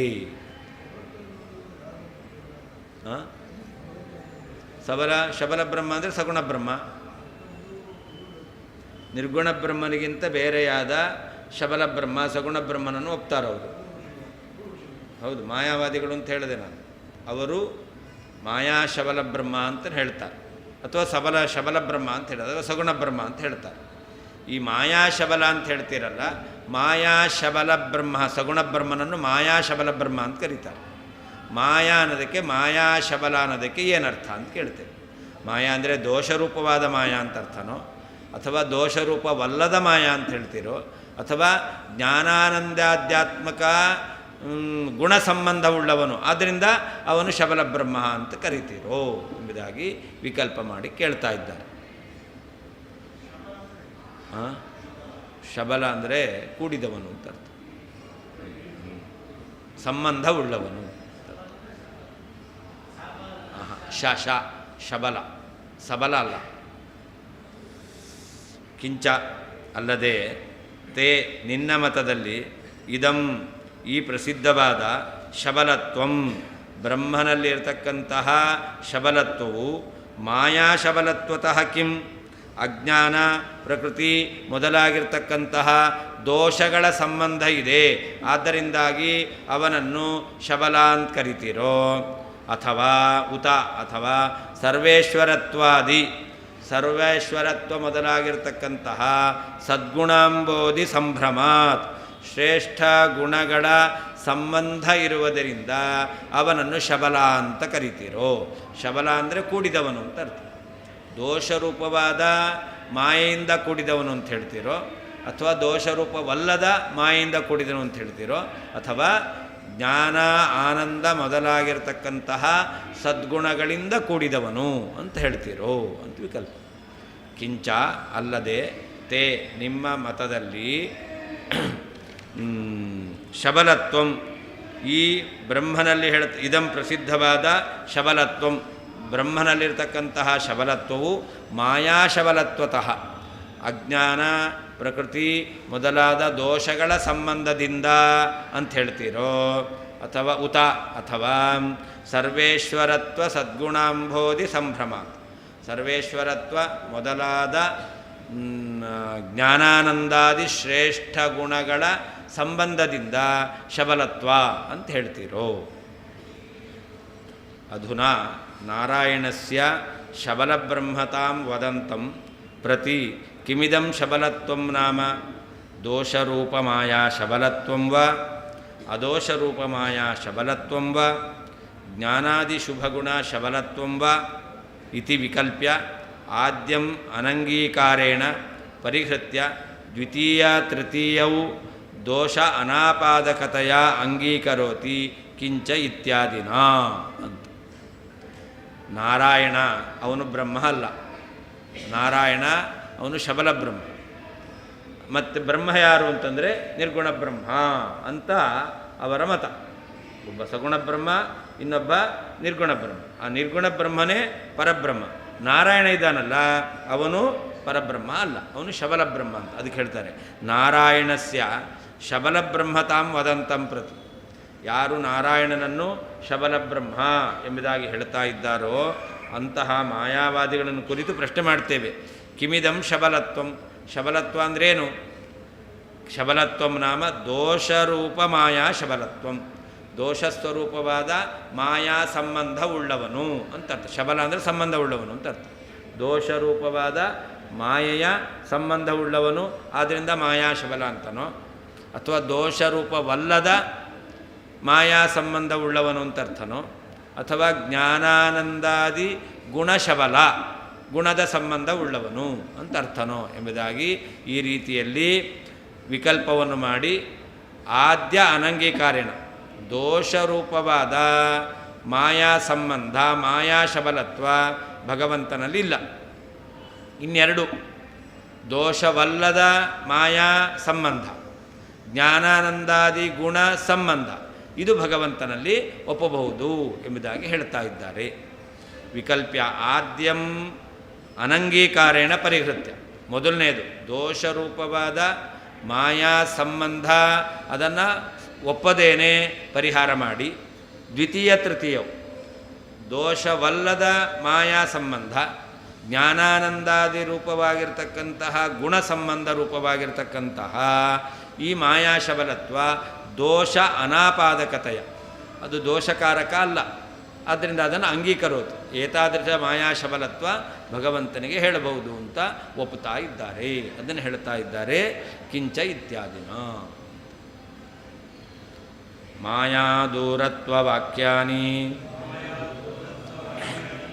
ಪೂರ್ವಂ ಧಿಕ್ಕುರ್ವತೆ ಮತಂ ನಿತ್ಯಮುಕ್ತತ್ವ ಸಿದ್ಧ್ಯರ್ಥಂ ಪ್ರಾಗುಕ್ತ ವಚನಾನಿ ಚ. ಭಗವಂತನಲ್ಲಿ ಮೊದಲನೆಯ ಯಾವ ಅಜ್ಞಾನ ಪ್ರಕೃತಿ ಎಂಬತಕ್ಕಂತಹದ್ದು ದೋಷರೂಪವಾದದ್ದು ಮಾಯಾ ಶಬ್ದ ವಾಚ್ಯವಾದದ್ದು. ತಾದೃಶ ದೋಷರೂಪವಾದ ಮಾಯಾ ಅಂದರೆ ಅಜ್ಞಾನ ಪ್ರಕೃತಿ ಇವುಗಳ ಸಂಬಂಧ, ಅದೇ ಶಬಲತ್ವ ಅಂತ ಹೇಳ್ತೇವೆ ಅಂತಂದರೆ ಅದಕ್ಕೆ ಹೇಳ್ತಾರೆ ಪೂರ್ವಂ ಮತಂ ಧಿಕ್ಕುರ್ವತೆ. ಈ ದೋಷರೂಪವಾದ ಮಾಯಾ ಶಬಲತ್ವ ಭಗವಂತನಲ್ಲಿ ಇಲ್ಲ ಎಂಬುದಾಗಿ ಯಾವುದು ಮಾಯಾ ದೂರತ್ವ ವಾಕ್ಯಾನಿ ಅಂತ. ಮಾಯಾಂ ಯುಧಸ್ಯ ಚಿಚ್ಛಕ್ತ್ಯ ಅಂತ ವಾಕ್ಯ ಇದೆ. ಭಗವಂತ ತನ್ನ ಜ್ಞಾನ ಎಂಬತಕ್ಕಂತಹ ಸ್ವರೂಪಭೂತವಾದ ಶಕ್ತಿಯಿಂದ ಮಾಯಾಂ ಯುಧಸ್ಯ ಅಜ್ಞಾನ ಪ್ರಕೃತಿ ಇಂತಹ ದೋಷರೂಪವಾದ ಮಾಯೆಯನ್ನು ದೂರ ಮಾಡಿಕೊಂಡಿದ್ದಾನೆ. ತನ್ನ ಹತ್ತಿರಕ್ಕೆ ಸುಳಿಯದ ಹಾಗೆ, ತನ್ನ ಮೇಲೆ ಯಾವ ರೀತಿಯಾದ ಪ್ರಭಾವವನ್ನು ತೋರದ ಹಾಗೆ ಭಗವಂತ ಮಾಡಿಕೊಂಡಿದ್ದಾನೆ ಅಂತ ಪ್ರಮಾಣ ವಾಕ್ಯ ಹೇಳ್ತಾ ಇದೆ. ಅದರಿಂದಾಗಿ ಭಗವಂತನಲ್ಲಿ ಅಜ್ಞಾನ ದೋಷರೂಪ ಯಾವ ಮಾಯಾ ಎಂಬತಕ್ಕಂಥದ್ದಿದೆ ತಾದೃಶ ಮಾಯಾ ಸಂಬಂಧ ಭಗವಂತನಲ್ಲಿ ಹೇಳಲಿಕ್ಕೆ ಬರಲ್ಲ. ಯಾಕೆ ಮಾಯಾಂ ಯುಧಸ್ಯ ಚಿಚ್ಛಕ್ತ್ಯ ಎಂಬತಕ್ಕಂತಹ ವಾಕ್ಯ ಭಗವಂತನಲ್ಲಿ ಮಾಯೆಯ ಸಂಬಂಧ ಇಲ್ಲ ಅಂತ ಹೇಳ್ತಾ ಇದೆ. ಆದ್ದರಿಂದ ಈ ಮಾಯಾ ಶಬಲತ್ವವನ್ನು ಭಗವಂತನಲ್ಲಿ ಹೇಳಲಿಕ್ಕೆ ಬರೋದಿಲ್ಲ. ಇನ್ನು ನಿತ್ಯಮುಕ್ತತ್ವ ಸಿದ್ಧ್ಯರ್ಥಂ ಪ್ರಾಗುಕ್ತ ವಚನಾನಿ ಚ ಅಂತ. ಹಾಗೆ ಸತ್ವಂ ರಜಸ್ತಮ ಇತಿ ಜೀವಸ್ಯ ನೈವಮೇ ಅಂತ ಹೇಳಿದ್ದಾರೆ. ಭಗವಂತನಲ್ಲಿ ಈ ಸತ್ವ ರಜಸ್ಸು ತಮಸ್ಸು ಎಂಬತಕ್ಕಂತಹ ಗುಣಗಳು ಯಾರಿಗಿದೆ? ಜೀವನಿಗಿರ್ತಕ್ಕಂಥದ್ದು. ಜೀವಸ್ಯ ಅದು ನೈವಮೇ, ನನಗೆ ಇಲ್ಲ ಎಂಬುದಾಗಿ ಹೇಳ್ತಾ ಇದ್ದಾರೆ. ಹೀಗೆ ಪ್ರಾಗುಕ್ತ ವಚನಾನಿ, ಹಿಂದೆ ಹೇಳಿರ್ತಕ್ಕಂತಹ ಈ ವಾಕ್ಯಗಳೆಲ್ಲ ಭಗವಂತನನ್ನೇನು ಹೇಳುತ್ತೆ? ಅವನು ನಿತ್ಯ ಮುಕ್ತ, ಭಗವಂತ ನಿತ್ಯ ಮುಕ್ತ ಎಂಬುದಾಗಿ ಹೇಳ್ತಾ ಇದೆ. ಆದ್ದರಿಂದ ಭಗವಂತನು ನಿತ್ಯ ಮುಕ್ತ ಅಂತ ಹೇಳಿರೋದ್ರಿಂದ ಮುಕ್ತನಲ್ಲ ಅಂದರೆ ಬದ್ಧ ಅಂದರೆ ಏನಾಗಬೇಕು? ಬದ್ಧ ಅಂತಂದರೆ ಸತ್ವರಜಸ್ತಮೋ ಗುಣಗಳ ಸಂಬಂಧ ಇರಬೇಕು. ನಿತ್ಯ ಮುಕ್ತ ಅಂತಾದ್ದರಿಂದಾಗಿ ಅವನಲ್ಲಿ ಸತ್ವರಜಸ್ತಮೋ ಗುಣಗಳ ಸಂಬಂಧ ಇಲ್ಲ. ಸತ್ವರಜಸ್ತಮೋ ಗುಣಾತ್ಮಕವಾದದ್ದೇ ಪ್ರಕೃತಿ, ಮಾಯಾ. ದೋಷರೂಪವಾದಂಥದ್ದು ಏನು ಮಾಯಾ ಪ್ರಕೃತಿ ಅಂತ ಹೇಳ್ತೇವೆ, ಅದೆಲ್ಲ ಏನಾಗಿದೆ? ಸತ್ವರಜಸ್ತಮೋ ಗುಣಾತ್ಮಕವಾದದ್ದು. ಹಾಗಾದರೆ ಭಗವಂತನಲ್ಲಿ ಸತ್ವರಜಸ್ತಮೋ ಗುಣಗಳು ಇಲ್ಲ ಅಂತ ಪ್ರಮಾಣವನ್ನು ಹೇಳಿರೋದ್ರಿಂದ ಸತ್ವರಜಸ್ತಮೋ ಗುಣಾತ್ಮಕವಾದ ದೋಷರೂಪವಾದ ಪ್ರಕೃತಿಯ ಸಂಬಂಧ ಭಗವಂತನಿಗೆ ಇಲ್ಲ ಅಂತ ಹೇಳದಂತೆ ಆಯಿತು. ಅದನ್ನು ಮೊದಲನೇ ಪಕ್ಷ ಅದು ಸರಿಯಲ್ಲ ಅಂತ ಅರ್ಥ. ಮಾಯಾ ದೂರತ್ವ ವಾಕ್ಯಾನಿ ಮಾಯಾಮ್ಯುದಸ್ಯ ಚಿಚ್ಛಕ್ತ್ಯ ಎಂಬತಕ್ಕಂತಹ ಭಗವಂತನು ಮಾಯೆಯಿಂದ ದೂರನಾಗಿದ್ದಾನೆ ಎಂಬತಕ್ಕಂತಹ ವಾಕ್ಯಗಳು ಪೂರ್ವಂ ಮತಂ ದೋಷರೂಪವಾಗಿರ್ತಕ್ಕಂತಹ ಮಾಯೆಯ ಸಂಬಂಧವುಳ್ಳವನು ಎಂಬತಕ್ಕಂತಹ ಮತವನ್ನು ಧಿಕ್ಕುರ್ವತೆ, ಅದು ಧಿಕ್ಕಾರ ಮಾಡ್ತಾ ಇದೆ, ನಿರಾಕರಣೆ ಮಾಡ್ತಾ ಇದೆ. ನಿತ್ಯ ಮುಕ್ತತ್ವ ಸಿದ್ಧ್ಯರ್ಥಂ, ಪರಮಾತ್ಮನು ನಿತ್ಯ ಮುಕ್ತನಾಗಿದ್ದಾನೆ ಎಂಬುದಾಗಿ ನಿತ್ಯ ಮುಕ್ತತ್ವದ ಸಿದ್ಧಿಗೋಸ್ಕರ ಪ್ರಾಗುಕ್ತ ವಚನಾನಿ ಚ ಸತ್ವಂ ರಜಸ್ತಮ ಇತಿ ಗುಣಾಜೀವಸ್ಯ ನೈವಮೇ ಎಂಬತಕ್ಕಂತಹ ವಾಕ್ಯಗಳು ಕೂಡ ಪೂರ್ವಂ ಮತಂ ಧಿಕ್ಕುರ್ವತಿ, ಭಗವಂತನಿಗೆ ದೋಷರೂಪವಾದಂತಹ ಮಾಯಾ ಸಂಬಂಧವನ್ನು ದೂರ ಮಾಡ್ತಾ ಇದ್ದಾವೆ ಅಂತ. ಮಾಯಾ ದೂರತ್ವ ವಾಕ್ಯಾನಿ ಮಾಯಾಂ ಯುಧಸ್ಯ ಚಿಚ್ಛಕ್ತ್ಯ ಎಂಬತಕ್ಕಂತಹ ಭಗವಂತನಲ್ಲಿ ಮಾಯಾ ಸಂಬಂಧ ಇಲ್ಲ ಎಂಬುದಾಗಿ ಹೇಳತಕ್ಕಂಥ ವಾಕ್ಯಗಳು ಪೂರ್ವಂ ಮತಂ, ಭಗವಂತ ದೋಷರೂಪವಾದ ಮಾಯಾ ಸಂಬಂಧ ಉಳ್ಳವನು ಎಂಬತಕ್ಕಂತಹ ಮತವನ್ನು ಧಿಕ್ಕುರ್ವತೆ, ನಿರಾಕರಣೆ ಮಾಡ್ತಾ ಇದೆ. ಪ್ರಾಗುಕ್ತ ವಚನಾನಿ ಚ ಸತ್ವಂ ರಜಸ್ತಮ ಇತಿ ಗುಣಾಜೀವಸ್ಯ ನೈವಮೇ ಎಂಬತಕ್ಕಂತಹ ಈ ವಾಕ್ಯಗಳು ನಿತ್ಯಮುಕ್ತತ್ವ ಸಿದ್ಧ್ಯರ್ಥಂ, ಭಗವಂತನು ನಿತ್ಯಮುಕ್ತನಾಗಿದ್ದಾನೆ ಎಂಬುದನ್ನು ಸಾಧಿಸಲಿಕ್ಕೋಸ್ಕರ ಪೂರ್ವಂ ಮತಂ ಮಾಯಾ ಸಂಬಂಧ ದೋಷರೂಪವಾದ ಮಾಯಾ ಸಂಬಂಧವುಳ್ಳವನು ಎಂಬತಕ್ಕಂಥ ಮತವನ್ನು ಧಿಕ್ಕುರ್ವತೆ, ದೂರ ಮಾಡುತ್ತಾ ಇದೆ. ಮಾಯಾಂ ಯುಧಸ್ಯ ಚಿಚ್ಛಕ್ತ್ಯ ಮೊದಲಾದ ವಾಕ್ಯಗಳು ಮಾಯಾ ದೂರತ್ವ ವಾಕ್ಯಾನಿ ಮಾಯಾಂ ಯುಧಸ್ಯ ಚಿಚ್ಛಕ್ತ್ಯ ಇತ್ಯಾದಿ ವಾಕ್ಯಾನಿ. ಅಲ್ಲಿ ಮಾಯಾ ದೂರತ್ವ ವಾಕ್ಯಾನಿ ಅಂತಿದೆ. ಅದಕ್ಕೇನರ್ಥ? ಮಾಯಾಂ ಯುಧಸ್ಯ ಚಿಚ್ಛಕ್ತ್ಯ, ತನ್ನ ಜ್ಞಾನಶಕ್ತಿ ಸ್ವರೂಪಭೂತವಾದ ಶಕ್ತಿಯಿಂದ ಭಗವಂತ ಮಾಯೆಯನ್ನು ದೂರ ಮಾಡಿಕೊಂಡಿದ್ದಾನೆ ಎಂಬತಕ್ಕಂತಹ ವಾಕ್ಯಗಳು. ಮುಂದೆ ಪ್ರಾಗುಕ್ತ ವಚನಾನಿ ಚ ಅಂತಿದೆ. ಅದಕ್ಕೇನರ್ಥ? ಸತ್ವಂ ರಜಃ ತಮಃ ಇತಿ ಗುಣಃ ಜೀವಸ್ಯ ನೈವ ಮೇ ಎಂಬತಕ್ಕಂತಹ ಈ ವಾಕ್ಯಗಳು ಅಂತ ಅರ್ಥ. ಅಜ್ಞಾನೇ ಜೀವಗತ್ವಸ್ಯೈವ ಉಕ್ತತ್ವಾಚ್ಚನ ತನ್ಮತಂ. ಅವರ ಮತದಲ್ಲಿ ಅಜ್ಞಾನ ಪರಮಾತ್ಮನಿಗೆ ಇರೋದು ಒಬ್ಬನೇ ಆತ್ಮ, ಅಜ್ಞಾನ ಸಂಬಂಧ ಯಾರಿಗೆ? ಪರಮಾತ್ಮನಿಗೆ. ಆದರೆ ನಿತ್ಯಜ್ಞಾನ ರೂಪಿಯಾದ ಪರಮಾತ್ಮನಿಗೆ ಅವಿದ್ಯಾ ಸಂಬಂಧ ಸಾಧ್ಯ ಇಲ್ಲ. ನಿತ್ಯ ಪ್ರಕಾಶರೂಪಿಯಾಗಿರ್ತಕ್ಕಂತಹ ಸೂರ್ಯನಿಗೆ ಕತ್ತಲೆಯ ಸಂಬಂಧ ಇದೆಯಾ? ಇಲ್ಲ. ಹಾಗೆ ನಿತ್ಯ ಜ್ಞಾನರೂಪಿಯಾದ ಪರಮಾತ್ಮನಿಗೆ ಅಜ್ಞಾನ ಸಂಬಂಧ ಕೂಡಲ್ಲ ಅಂತ ಹೇಳಿದ್ದೀವಿ. ಹಾಗಾದರೆ ಅಜ್ಞಾನ ಯಾರಿಗೆ? ಜೀವನಿಗೆ. ಅದರಿಂದ ಅಜ್ಞಾನೇ ಜೀವಗತ್ವಸ್ಯೈವ ಉಕ್ತತ್ವಾತ್, ಅಜ್ಞಾನವು ಜೀವನಲ್ಲೇ ಇದೆ ಎಂಬುದಾಗಿ ಹೇಳಿದ್ದೇವೆ. ಆದ್ದರಿಂದ ಪರಮಾತ್ಮನಲ್ಲಿ ಮಾಯಾ ಶಬ್ದ ವಾಚ್ಯವಾದ ದೋಷರೂಪವಾದ ಅಜ್ಞಾನದಿಂದ ಸಂಬಂಧ ಹೇಳಲಿಕ್ಕೆ ಬರೋದಿಲ್ಲ. ಆದ್ದರಿಂದಲೂ ಕೂಡ ಪರಮಾತ್ಮ ಏನಾಗಿದ್ದಾನೆ? ಅವನು ಮಾಯಾ ಶಬಲ ಅಂತ ಶಬ್ದವಾಚ್ಯನಲ್ಲ. ಮಾಯಾ ಶಬ್ದವಾಚ್ಯನಾಗಲಿಕ್ಕೆ ಸಾಧ್ಯ ಇಲ್ಲ.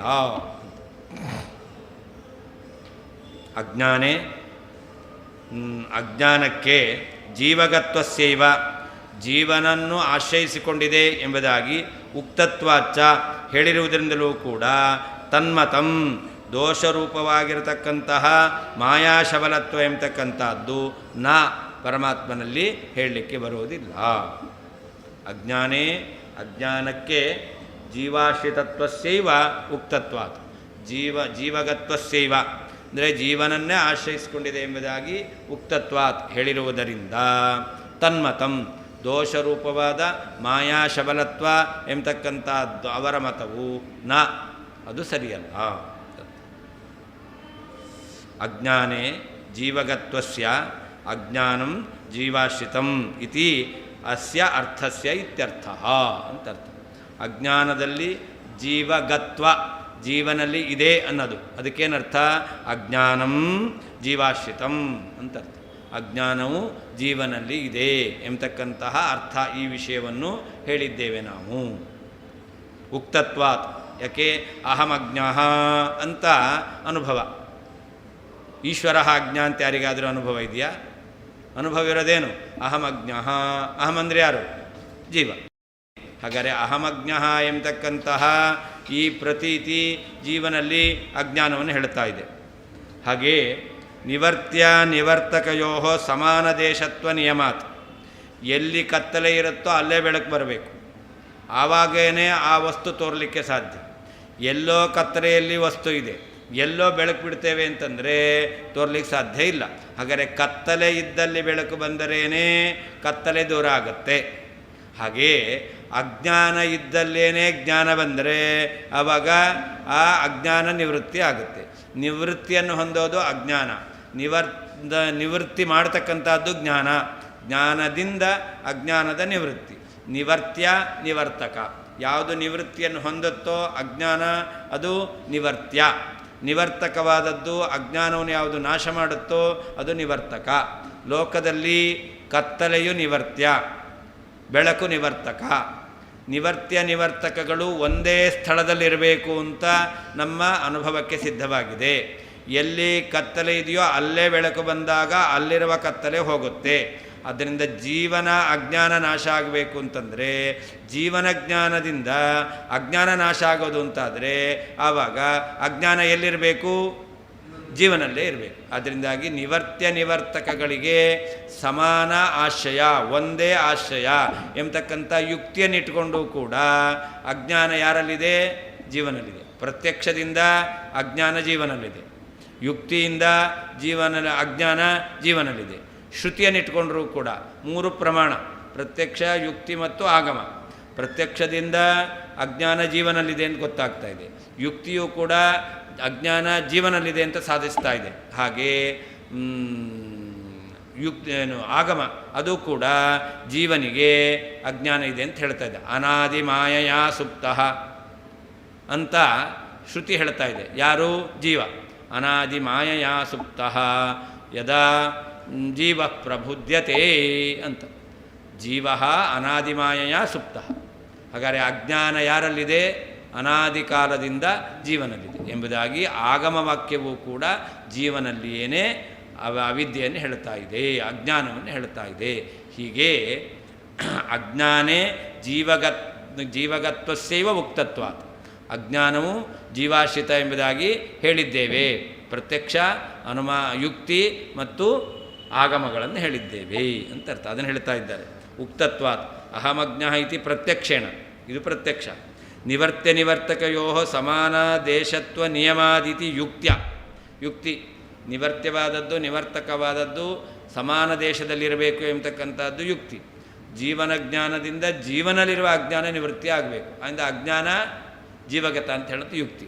ಹಾಗೆಯೇ ಅನಾದಿಮಾಯೆಯ ಸುಪ್ತಃ ಯದಾ ಜೀವ ಪ್ರಬುದ್ಧತೆ ಇತಿ ಶ್ರುತ್ಯಾಚ. ಆಗಮದಿಂದಲೂ ಕೂಡ ಸಮರ್ಥನೆ ಮಾಡಿದ್ದೇವೆ. ಆದ್ದರಿಂದ ತನ್ಮತಂ ಹರೇಹೇ ದೋಷರೂಪ ಮಾಯಾಶಬಲತ್ವ ಮತಂ. ಭಗವಂತನಿಗೆ ದೋಷರೂಪವಾದ ಅಜ್ಞಾನ ಪ್ರಕೃತಿ ಎಂಬತಕ್ಕಂತಹ ಮಾಯಾ ಸಂಬಂಧ ಇದೆ ಎಂಬತಕ್ಕಂಥ ಮತ ಅದು ಇಲ್ಲವೇ ಇಲ್ಲ, ಸರಿಯಲ್ಲ ಅಂತ ಅರ್ಥ. ಹಾಗಾದರೆ ಏನು ಹೇಳ್ಬೋದು?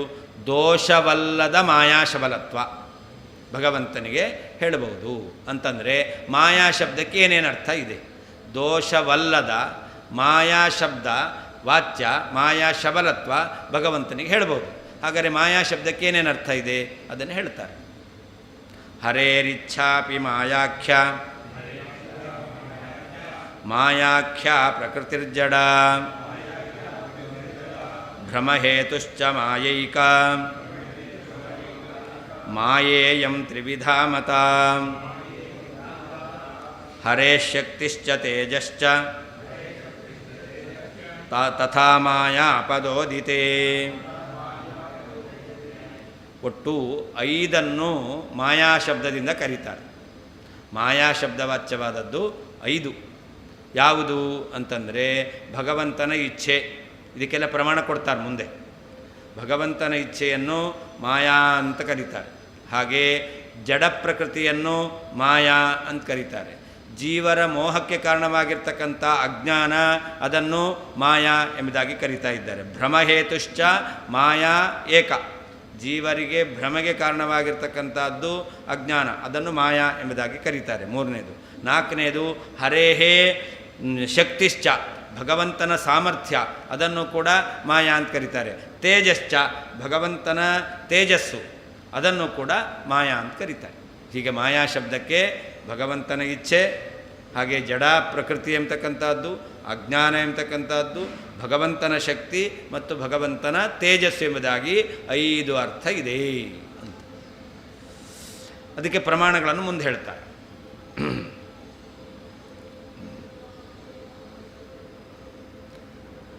ಹರೇಹೇ ಪರಮಾತ್ಮನ ಇಚ್ಛಾಪಿ, ಇಚ್ಛೆಯೂ ಕೂಡ ಮಾಯಾಖ್ಯ, ಮಾಯಾ ಎಂಬತಕ್ಕಂಥ ಶಬ್ದದಿಂದ ಹೇಳಲ್ಪಡ್ತಾ ಇದೆ. ಜಡವಾದ ಪ್ರಕೃತಿ, ಪ್ರಕೃತಿಯೂ ಕೂಡ ಮಾಯಾಖ್ಯ, ಮಾಯಾ ಎಂಬತಕ್ಕಂಥ ಶಬ್ದದಿಂದ ಕರೆಯಲ್ಪಡ್ತಾ ಇದೆ. ಭ್ರಮಹೇತುಶ್ಚ, ಭ್ರಮಕ್ಕೆ ಕಾರಣವಾದಂತಹ ಏಕ, ಒಂದು, ಮಾಯಾ, ಮಾಯೆಯೂ ಇದೆ. ಇಯಂ, ಈ ರೀತಿಯಾಗಿ ಮಾಯಾ, ಮಾಯೆಯು ತ್ರಿವಿಧ, 3 ವಿಧವಾಗಿದೆ ಎಂಬುದಾಗಿ ಮತ, ಜ್ಞಾನಿಗಳ ಅಭಿಪ್ರಾಯ.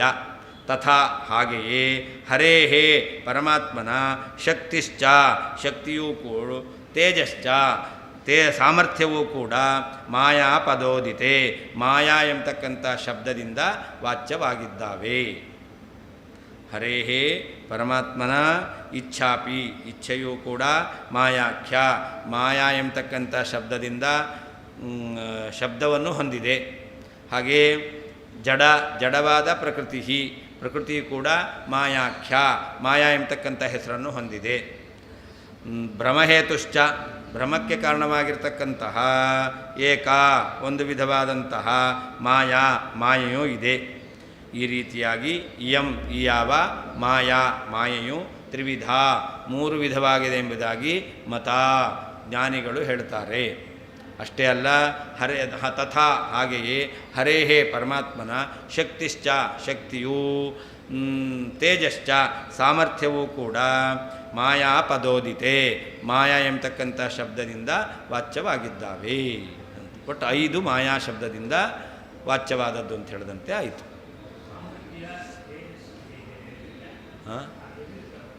ಮುಂದಿನ ಶ್ಲೋಕ ಅದನ್ನು ಇಲ್ಲಿಗೆ ಸೇರಿಸ್ಕೋಬೇಕು. ಅದು ಮುಂದಿದೆ, ಅದನ್ನು ಇಲ್ಲಿಗೆ ಅನ್ವಯ ಮಾಡಿಕೊಳ್ಬೇಕು. ಅಂತ ಹರೇ ಶಕ್ತಿಶ್ಚ ತೇಜಶ್ಚ ತಥಾ ಮಾಯಾ ಪದೋದಿತೆ ಅಂತ ಮುಂದಿನದೆ, ಅದು ಹಿಂದಕ್ಕೆ ಸೇರಿಸ್ಕೋಬೇಕು. ನನು ತರ್ಹಿ ಸೈಷಾ ಭಗವತೋ ಮಾಯಾ ಇತ್ಯಾದಿ ವಾಕ್ಯಾನಾಂ ಕಾಗತಿ ಇತ್ಯತಃ ಮಾಯಾಂ ವಿಭಜ್ಯ ದರ್ಶಯತಿ ಅಂತ. ನೀವೇನು ಹೇಳಿದ್ರಿ? ಭಗವಂತನಿಗೆ ದೋಷರೂಪವಾದ ಮಾಯಾ ಶಬಲತ್ವ ಇಲ್ಲ ಅಂತ ಹೇಳಿದ್ರಿ. ಹಿಂದಿನ ವಾಕ್ಯದಲ್ಲಿ ನ ತನ್ಮತಂ ಅಂತ. ಭಗವಂತನಿಗೆ ಮಾಯಾ ಅಂತಂದರೆ ದೋಷರೂಪವಾದ ಮಾಯಾ ಶಬಲತ್ವ ಇದೆ ಅಂತಕ್ಕಂಥದ್ದು ಸರಿಯಲ್ಲ. ಆದರೆ ಶ್ರುತಿ ಹೇಳ್ತಾ ಇದೆ ಸೈಷಾ ಭಗವತೋ ಮಾಯಾ, ಇದು ಭಗವಂತನ ಮಾಯೆ. ಭಗವಂತನ ಮಾಯೆ ಅಂದರೆ ಏನರ್ಥ? ಭಗವಂತ ಮಾಯಾ ಸಂಬಂಧ ಉಳ್ಳವನು ಅಂತ ಆಯಿತು. ಇದು ನನ್ನ ಮನೆ, ಮನೆಗೆ ನನ್ನ ಸಂಬಂಧ ಇದೆ ಅಂತ ಅರ್ಥ. ಸ್ವಾಮಿತ್ವ ಸಂಬಂಧ ಇದೆ ಅಂತ ಅರ್ಥ. ಹಾಗೆ ಏಷಾ ಭಗವತಃ ಮಾಯಾ, ಇದು ಭಗವಂತನ ಮಾಯೆ, ಅಂದರೆ ಭಗವಂತನಿಗೆ ಮಾಯೆಯ ಸಂಬಂಧ ಇದೆ. ಮಾಯಾ ಸಂಬಂಧ ಇದ್ದರೆ ಮಾಯಾಶಬಲ ಅಂತ ಆಯಿತು. ಹಾಗಾದರೆ ಪ್ರಮಾಣವೇ ಹೇಳ್ತಾ ಇದೆಯಲ್ಲ. ನಾನು ತರ್ಹಿ ಭಗವಂತನಿಗೆ ದೋಷರೂಪವಾದ ಮಾಯಾಶಬಲತ್ವ ಇಲ್ಲ ಅಂತ ಆಗಿಬಿಟ್ರೆ ಸೈಷಾ ಭಗವತಃ ಮಾಯಾ ಇತಿ ವಾಕ್ಯಾನ, ಇದೇ ಮೊದಲಾದ ವಾಕ್ಯಗಳಿದೆ. ಕಾಗತಿ, ಈ ವಾಕ್ಯಕ್ಕೇನು ಅರ್ಥ ಮಾಡಬೇಕು? ಮಾಯಾಶಬಲತ್ವ ಇಲ್ಲ, ಮಾಯಾ ಸಂಬಂಧ ಭಗವಂತನಿಗಿಲ್ಲ ಅಂತಂದರೆ ಇಲ್ಲಿ ಹೇಳ್ತಾ ಇದೆಯಲ್ಲ, ಈ ವಾಕ್ಯಕ್ಕೇನು ಅರ್ಥ ಹೇಳಬೇಕು? ಇತ್ಯತಃ ಮಾಯಾಂ ವಿಭಜ್ಯ ದರ್ಶಯತಿ, ಅನೇಕ ವಿಧವಾದ ಮಾಯಾ ಶಬ್ದವಾಚ್ಯವಾದದ್ದಿದೆ. ಅದರಲ್ಲಿ ಕೆಲವು ಮಾಯಾ ಸಂಬಂಧ ಭಗವಂತನ, ಅದನ್ನೇ ಹೇಳಿದ್ದು, ದೋಷವಲ್ಲದ ಮಾಯಾ ಶಬಲತ್ವ ಭಗವಂತನಿಗಿದೆ ಅಂತ ನಾವು ಪೂರ್ವಪಕ್ಷ ವಿಕಲ್ಪವನ್ನು ಮಾಡಿತ್ತು. ಅದನ್ನು ಈಗ ಹೇಳ್ತಾ ಇದ್ದಾರೆ. ಯಾ ಇಯಂ ಪಂಚವಿಧ ಮಾಯಾ, ಈ ಮಾಯಾ ಇದೆಯಲ್ಲ ಅದು 5 ವಿಧವಾಗಿದೆ ಅಂತ. ತತ್ರ ಇಚ್ಛಾ ಶಕ್ತಿ ತೇಜೋರೂಪ ದೋಷ ಅನಾಪಾದಕ ಮಾಯಾಂ ಆದಾಯ ಇಂದ್ರೋ ಮಾಯಾಭಿ ಪುರುರೂಪ ಈಯತೆ ಇತ್ಯಾದಿ ವಾಕ್ಯಾನಿ ಪ್ರವೃತ್ತಾನಿ ಅಂತ. 3 ವಿಧವಾಗಿರ್ತಕ್ಕಂಥ ಮಾಯಾ, ಅದು ಇಚ್ಛಾ ಶಕ್ತಿ ಮತ್ತು ತೇಜಸ್ಸು ಎಂಬತಕ್ಕಂತಹ 3 ವಿಧವಾಗಿರ್ತಕ್ಕಂತಹ ಪರಮಾತ್ಮನಲ್ಲಿ ದೋಷಕ್ಕೆ ಕಾರಣವಲ್ಲದ, ದೋಷ ಅನಾಪಾದಕ, ದೋಷಕ್ಕೆ ಕಾರಣವಲ್ಲದೇ ಇರತಕ್ಕಂತಹ ಮಾಯೆಯನ್ನಿಟ್ಕೊಂಡು ಶ್ರುತಿಯೇ ಹೇಳ್ತಾ ಇದೆ. ಏನಂತ? ಇಂದ್ರ ಮಾಯಾಭಿ ಪುರುರೂಪ ಈಯತೆ ಅಂತ. ಇಂದ್ರ ಪರಮಾತ್ಮ ಅವನು ಮಾಯಾಭಿ, ಮಾಯಾ ಎಂಬತಕ್ಕಂಥ ಒಂದಲ್ಲ ಬಹುವಚನ ಇದೆ. ಅಂದ ಬಹುವಚನದಿಂದ ಅನೇಕ ಮಾಯಾ, ಯಾವುದು? ಇಚ್ಛಾರೂಪ ಮಾಯಾ, ತೇಜೋರೂಪ ಮಾಯಾ, ಶಕ್ತಿರೂಪವಾಗಿರ್ತಕ್ಕಂಥ ಮಾಯಾ, ಇವುಗಳಿಂದ ಪುರುರೂಪ ಅನೇಕ ರೂಪವುಳ್ಳವನೆಂಬುದಾಗಿ ಅವನು ಹೇಳಲ್ಪಡ್ತಾ ಇದ್ದಾನೆ ಎಂಬುದಾಗಿ ಶ್ರುತಿ ಹೇಳ್ತಾ ಇದೆ. ಈ ರೀತಿಯಾಗಿ ಭಗವಂತನ ಸ್ತೋತ್ರವನ್ನು ಶ್ರುತಿ ಮಾಡಬೇಕಾದ್ರೆ ಮಾಯಾ ಸಂಬಂಧ ಇದೆ ಅಂತ ಹೇಳ್ತಾ ಇದೆ. ಅಂತಹ ಮಾಯಾ ಸಂಬಂಧ ದೋಷಾಪಾದಕವಾದ ಅಜ್ಞಾನ ಪ್ರಕೃತಿ ರೂಪವಾದ ಮಾಯಾ ಸಂಬಂಧ ಅಲ್ಲ, ದೋಷ ಅನಾಪಾದಕವಾದಂತಹ, ದೋಷಕ್ಕೆ ಕಾರಣವಲ್ಲದೇ ಇರತಕ್ಕಂತಹ ಇಚ್ಛಾ ಶಕ್ತಿ ತೇಜಸ್ಸು ಸಾಮರ್ಥ್ಯ, ಈ ಮಾಯಾ ಸಂಬಂಧ ಅದನ್ನು ಶ್ರುತಿಯೇ ಹೇಳ್ತಾ ಇದೆ. ಇಂದ್ರ ಮಾಯಾಭಿ ಪುರುರೂಪ ಈಯತೆ ಎಂಬತಕ್ಕಂತಹ ವಾಕ್ಯಗಳು ಹೊರಟಿದ್ದಾವೆ. ಅನ್ಯಥಾ ಮಾಯಾಭೀತಿ ಬಹುವಚನಂ ವ್ಯರ್ಥಂ ಸ್ಯಾತ್. ಒಂದು ವೇಳೆ ಇಚ್ಛಾ ತೇಜಸ್ಸು ಮತ್ತು ಶಕ್ತಿ ಸಾಮರ್ಥ್ಯ ಇವುಗಳನ್ನು ನೀವು ಮಾಯಾ ಅಂತ ಹೇಳಲಿಲ್ಲ ಅಂತಾದರೆ, ಅನೇಕ ಮಾಯಾ ಇದೆ ಅಂತ ಒಪ್ಪಲಿಲ್ಲ ಅಂದರೆ ಮಾಯಾಭಿ ಅಂತ ಬಹುವಚನ ಇದೆ, ಮಾಯೆಯ ಸಾಕಾಗಿತ್ತು. ಒಂದೇ ಮಾಯಾ ಅಂತ ಆಗಿದ್ದರೆ ಏಕವಚನ ಸಾಕಾಗಿತ್ತು. ಅದರಿಂದ ಬಹುವಚನಂ ವ್ಯರ್ಥಂ ಸ್ಯಾತ್, ಮಾಯಾಭಿ ಎಂಬಲ್ಲಿ ಬಹುವಚನ ವ್ಯರ್ಥ ಅಂತ ಆಗ್ತಿತ್ತು. ಅತಃ ಶ್ರುತ್ಯಾಪಿ ದೋಷ ಅನಾಪಾದಕ ಮಾಯಾತ್ರಿತ್ವಂ ಸೂಚಿತಮಿತಿ ದ್ರಷ್ಟವ್ಯಂ. ಆದ್ದರಿಂದ ಶ್ರುತಿಯೂ ಕೂಡ ಭಗವಂತನಿಗೆ ದೋಷಕ್ಕೆ ಕಾರಣವಲ್ಲದ 3 ವಿಧವಾದಂತಹ ಮಾಯ ಇದೆ ಅನ್ನೋದನ್ನು ಬಹುವಚನದಿಂದ ತಿಳಿಸಿದೆ. ಹೇಳಲಿಲ್ಲ ಬಾಯ್ಬಿಟ್ಟು, ಬಹುವಚನ ಇದೆ. ಬಹುವಚನ ಇರೋದರಿಂದ 3 ವಿಧವಾದ, ಅಂದರೆ 2ಕ್ಕಿಂತ ಜಾಸ್ತಿ ಇದ್ದರೆ ಬಹುವಚನ, 1 ಇದ್ದರೆ ಏಕವಚನ, 2 ಇದ್ದರೆ ದ್ವಿವಚನ, 2ಕ್ಕಿಂತ ಅಧಿಕವಾಗಿದ್ದರೆ ಹಾಗಾದ್ರೆ ಇಲ್ಲಿ ಮಾಯಾಭಿ ಅಂತ ಬಹುವಚನ ಇದೆ. ಅಂದೇನು ಹೇಳಿದಂತು? 3 ವಿಧವಾಗಿರ್ತಕ್ಕಂಥ ಮಾಯಾ ಅಂತ ಹೇಳಿದಂತೆ ಆಯಿತು. ಅದರಿಂದ 3 ವಿಧವಾದ ದೋಷಕ್ಕೆ ಕಾರಣವಲ್ಲದ ಮಾಯಾ ಶಬಲತ್ವ ಭಗವಂತನಿಗಿದೆ ಅನ್ನೋದನ್ನು ಶ್ರುತಿಯೇ ಹೇಳಿದೆ. ಇನ್ನು ಹಿಂದೆ ಹೇಳಿದ್ರು ಭಗವಂತನ ಇಚ್ಛೆ, ಭಗವಂತನ ತೇಜಸ್ಸು, ಭಗವಂತನ ಸಾಮರ್ಥ್ಯ ಶಕ್ತಿ, ಇದುಗಳನ್ನು ಮಾಯಾ ಶಬ್ದದಿಂದ ಕರೀತಾರೆ ಅಂತ. ನೀವು ಹೇಳಿದ್ರೆ ನಾವು ಯಾಕೆ ಒಪ್ಕೋಬೇಕು? ಪ್ರಮಾಣ ಬೇಕಲ್ಲ. ನೀವೇನೇನೋ ಹೇಳ್ತೀರಾ, ಒಪ್ಪಲಿಕ್ಕಾಗತ್ತಾ ಅಂತ ಪ್ರಶ್ನೆ ಬಂದರೆ ಇದೆಲ್ಲದಕ್ಕೂ ಪ್ರಮಾಣ ವಾಕ್ಯ ಇದೆ. ಇಚ್ಛೆಯನ್ನು ಮಾಯಾ ಶಬ್ದದಿಂದ ಕರೀಲಿಕ್ಕೆ, ತೇಜಸ್ಸನ್ನು ಮಾಯಾ ಶಬ್ದದಿಂದ ಕರೀಲಿಕ್ಕೆ, ಶಕ್ತಿಯನ್ನು ಮಾಯಾ ಶಬ್ದದಿಂದ ಕರೆದಿದ್ದಕ್ಕೆ ನಮಗೆ ಪ್ರಮಾಣ ವಾಕ್ಯಗಳಿದೆ ಅಂತ ಅದನ್ನು ಮುಂದಿನ ವಾಕ್ಯದಲ್ಲಿ ತೋರಿಸ್ತಾ ಇದ್ದಾರೆ. ಮಹಾಮಾಯೇತ್ಯ ವಿದ್ಯೇತಿ ನಿಯತಿರ್ಮೋಹಿನೀತಿ ಚ ಪ್ರಕೃತಿರ್ವಾಸನೇತ್ಯೇವಂ ತವೇಚ್ಛಾನಂತ ಕಥ್ಯತೆ ಇತ್ತಂ ಪುರಾಣವಚನಂ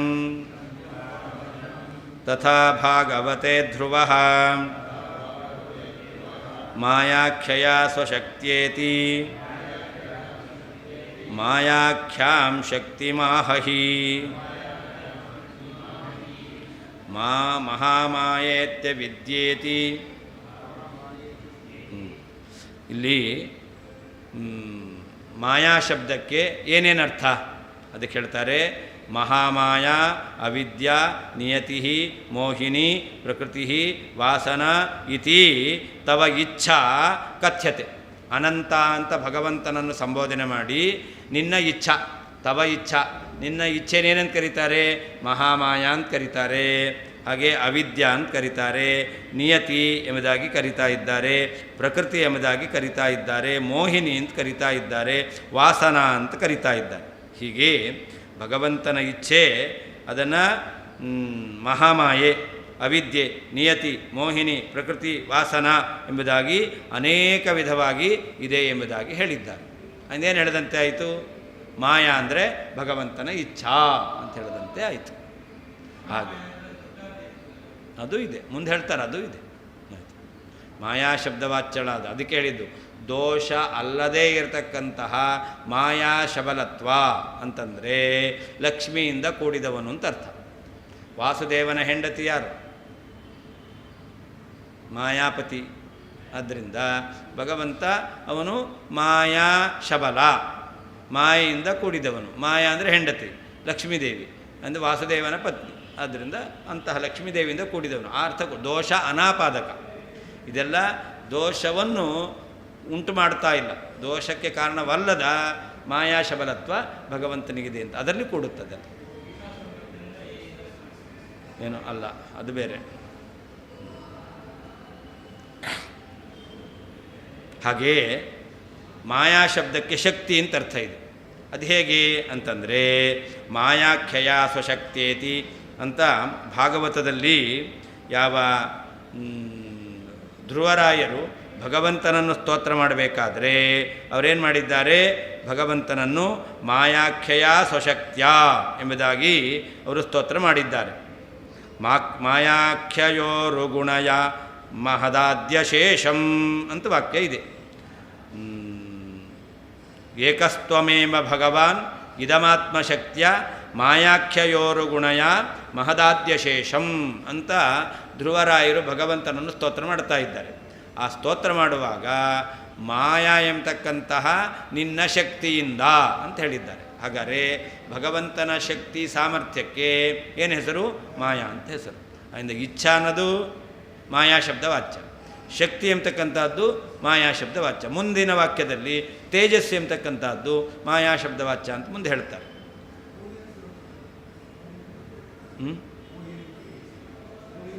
ಮೋಹಿನಿ, ಮೋಹಿನಿ ಅಂತಂದರೂ ಕೂಡ ಮಾಯಾ ಅಂತಲೇ ಅರ್ಥ, ಇಚ್ಛಾ ಅಂತ ಅರ್ಥ. ಪರ್ಯಾಯ ಪದಗಳು ಭಗವಂತನ ಇಚ್ಛೆಯಲ್ಲಿ ಆಗುತ್ತೆ, ಅದನ್ನು ಕರೀತಾರೆ. ಪರ್ಯಾಯ ಪದವೇ ಅಂತ ಅರ್ಥ ಅಲ್ಲ, ಆ ಅರ್ಥವೂ ಇದೆ, ಬೇರೆ ಅರ್ಥವೂ ಇದೆ.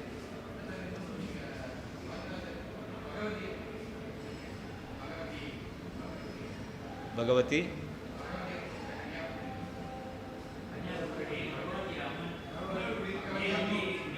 ಕನ್ಯಾಕುಮಾರಿ, ಅದು ದುರ್ಗೆ.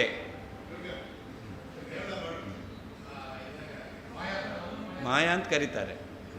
ಮಾಯಾ ಅಂತ ಕರೆದದ್ದೆಲ್ಲ ಲಕ್ಷ್ಮೀ ಆಗಬೇಕು ಅಂತಿಲ್ಲ. ಮಾಯಾ, ಅದಕ್ಕೆ ಹೇಳಿದೆ ಮಾಯಾ ಶಬ್ದಕ್ಕೆ ಅನೇಕ ಅರ್ಥ ಇದೆ.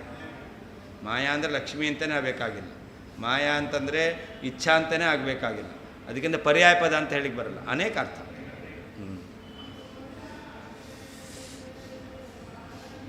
ಅನಂತ ಎಲೆ ಪರಮಾತ್ಮನೇ ಮಹಾಮಾಯೇತಿ ಮಹಾಮಾಯೆಯೆಂದು, ಅವಿದ್ಯೇತಿ ಅವಿದ್ಯೆಯೆಂದು, ನಿಯತಿ ಇತಿ ನಿಯತಿಯೆಂದು, ಮೋಹಿನಿ ಇತಿ ಮೋಹಿನಿಯೆಂದು, ಪ್ರಕೃತಿ ಇತಿ ಪ್ರಕೃತಿಯೆಂದು, ವಾಸನಾ ಇತಿ ವಾಸನಾ ಎಂದು, ಏವಂ ಈ ರೀತಿಯಾಗಿ ತವೇಚ್ಛ ನಿನ್ನ ಇಚ್ಛೆಯು ಕಥ್ಯತೆ ಹೇಳಲ್ಪಡ್ತಾ ಇದೆ. ಹಾಗಾದರೆ ಇಚ್ಛೆಯನ್ನು ಮಹಾಮಾಯ ಮಾಯಾ ಶಬ್ದದಿಂದ ಕರೀತಾರೆ.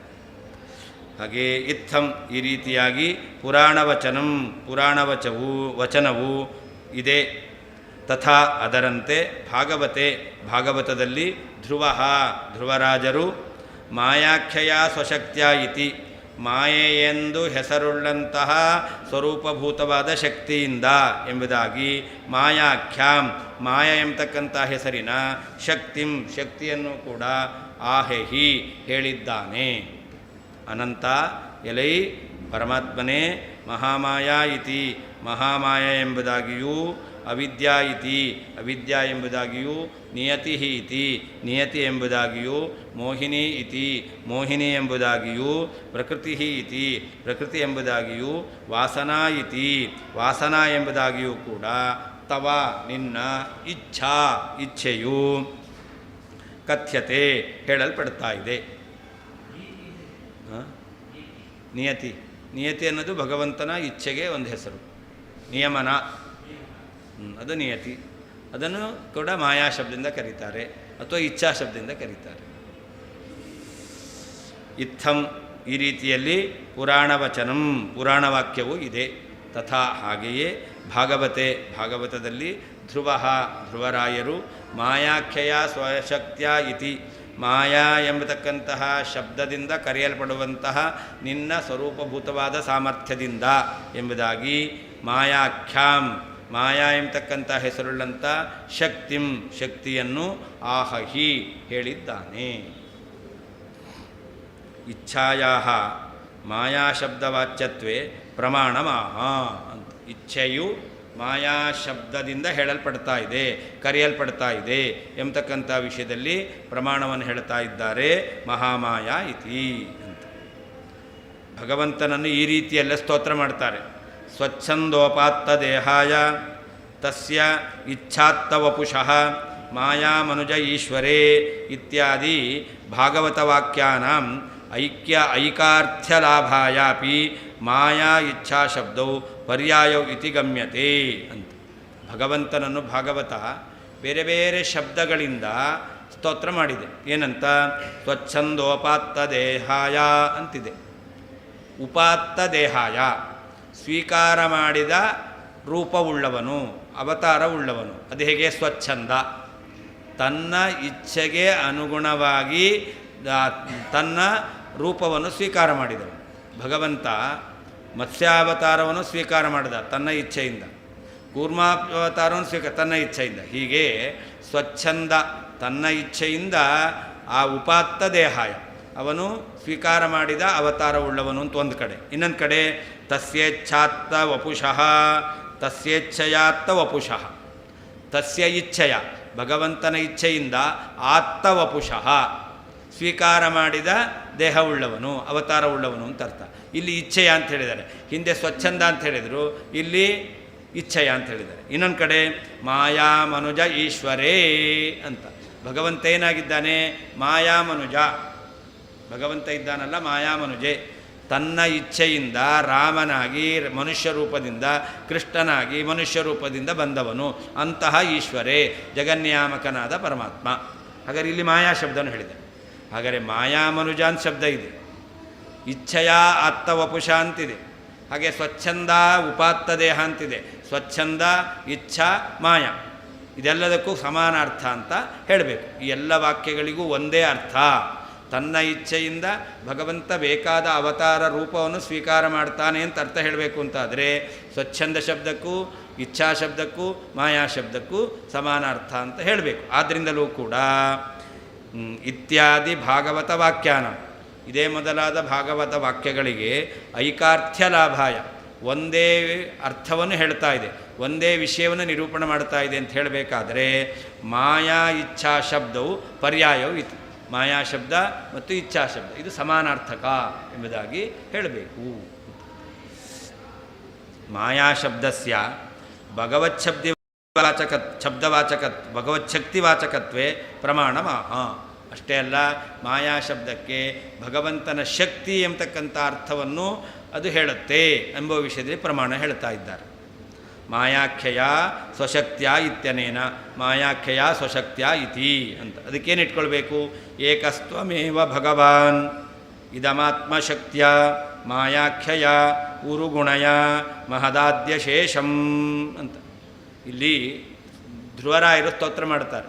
ಏನಂತ ಸ್ತೋತ್ರ ಮಾಡ್ತಾರೆ ಅಂತಂದರೆ, ನೀನೊಬ್ಬನೇ ಮಹದಾದ್ಯಶೇಷಂ, ಮಹತ್ತತ್ವ ಮೊದಲಾಗಿರ್ತಕ್ಕಂಥ ಎಲ್ಲವನ್ನೂ ಕೂಡ ನೇಮನ ಮಾಡುವವನು. ಅದು ಹೇಗೆ? ಭಗವಾನ್ ಷಡ್ಗುಣೇಶ್ವರ ಸಂಪನ್ನನಾದಂತಹ ಪರಮಾತ್ಮ ನೀನೊಬ್ಬನೇ ಏನು ಮಾಡ್ತೀಯ?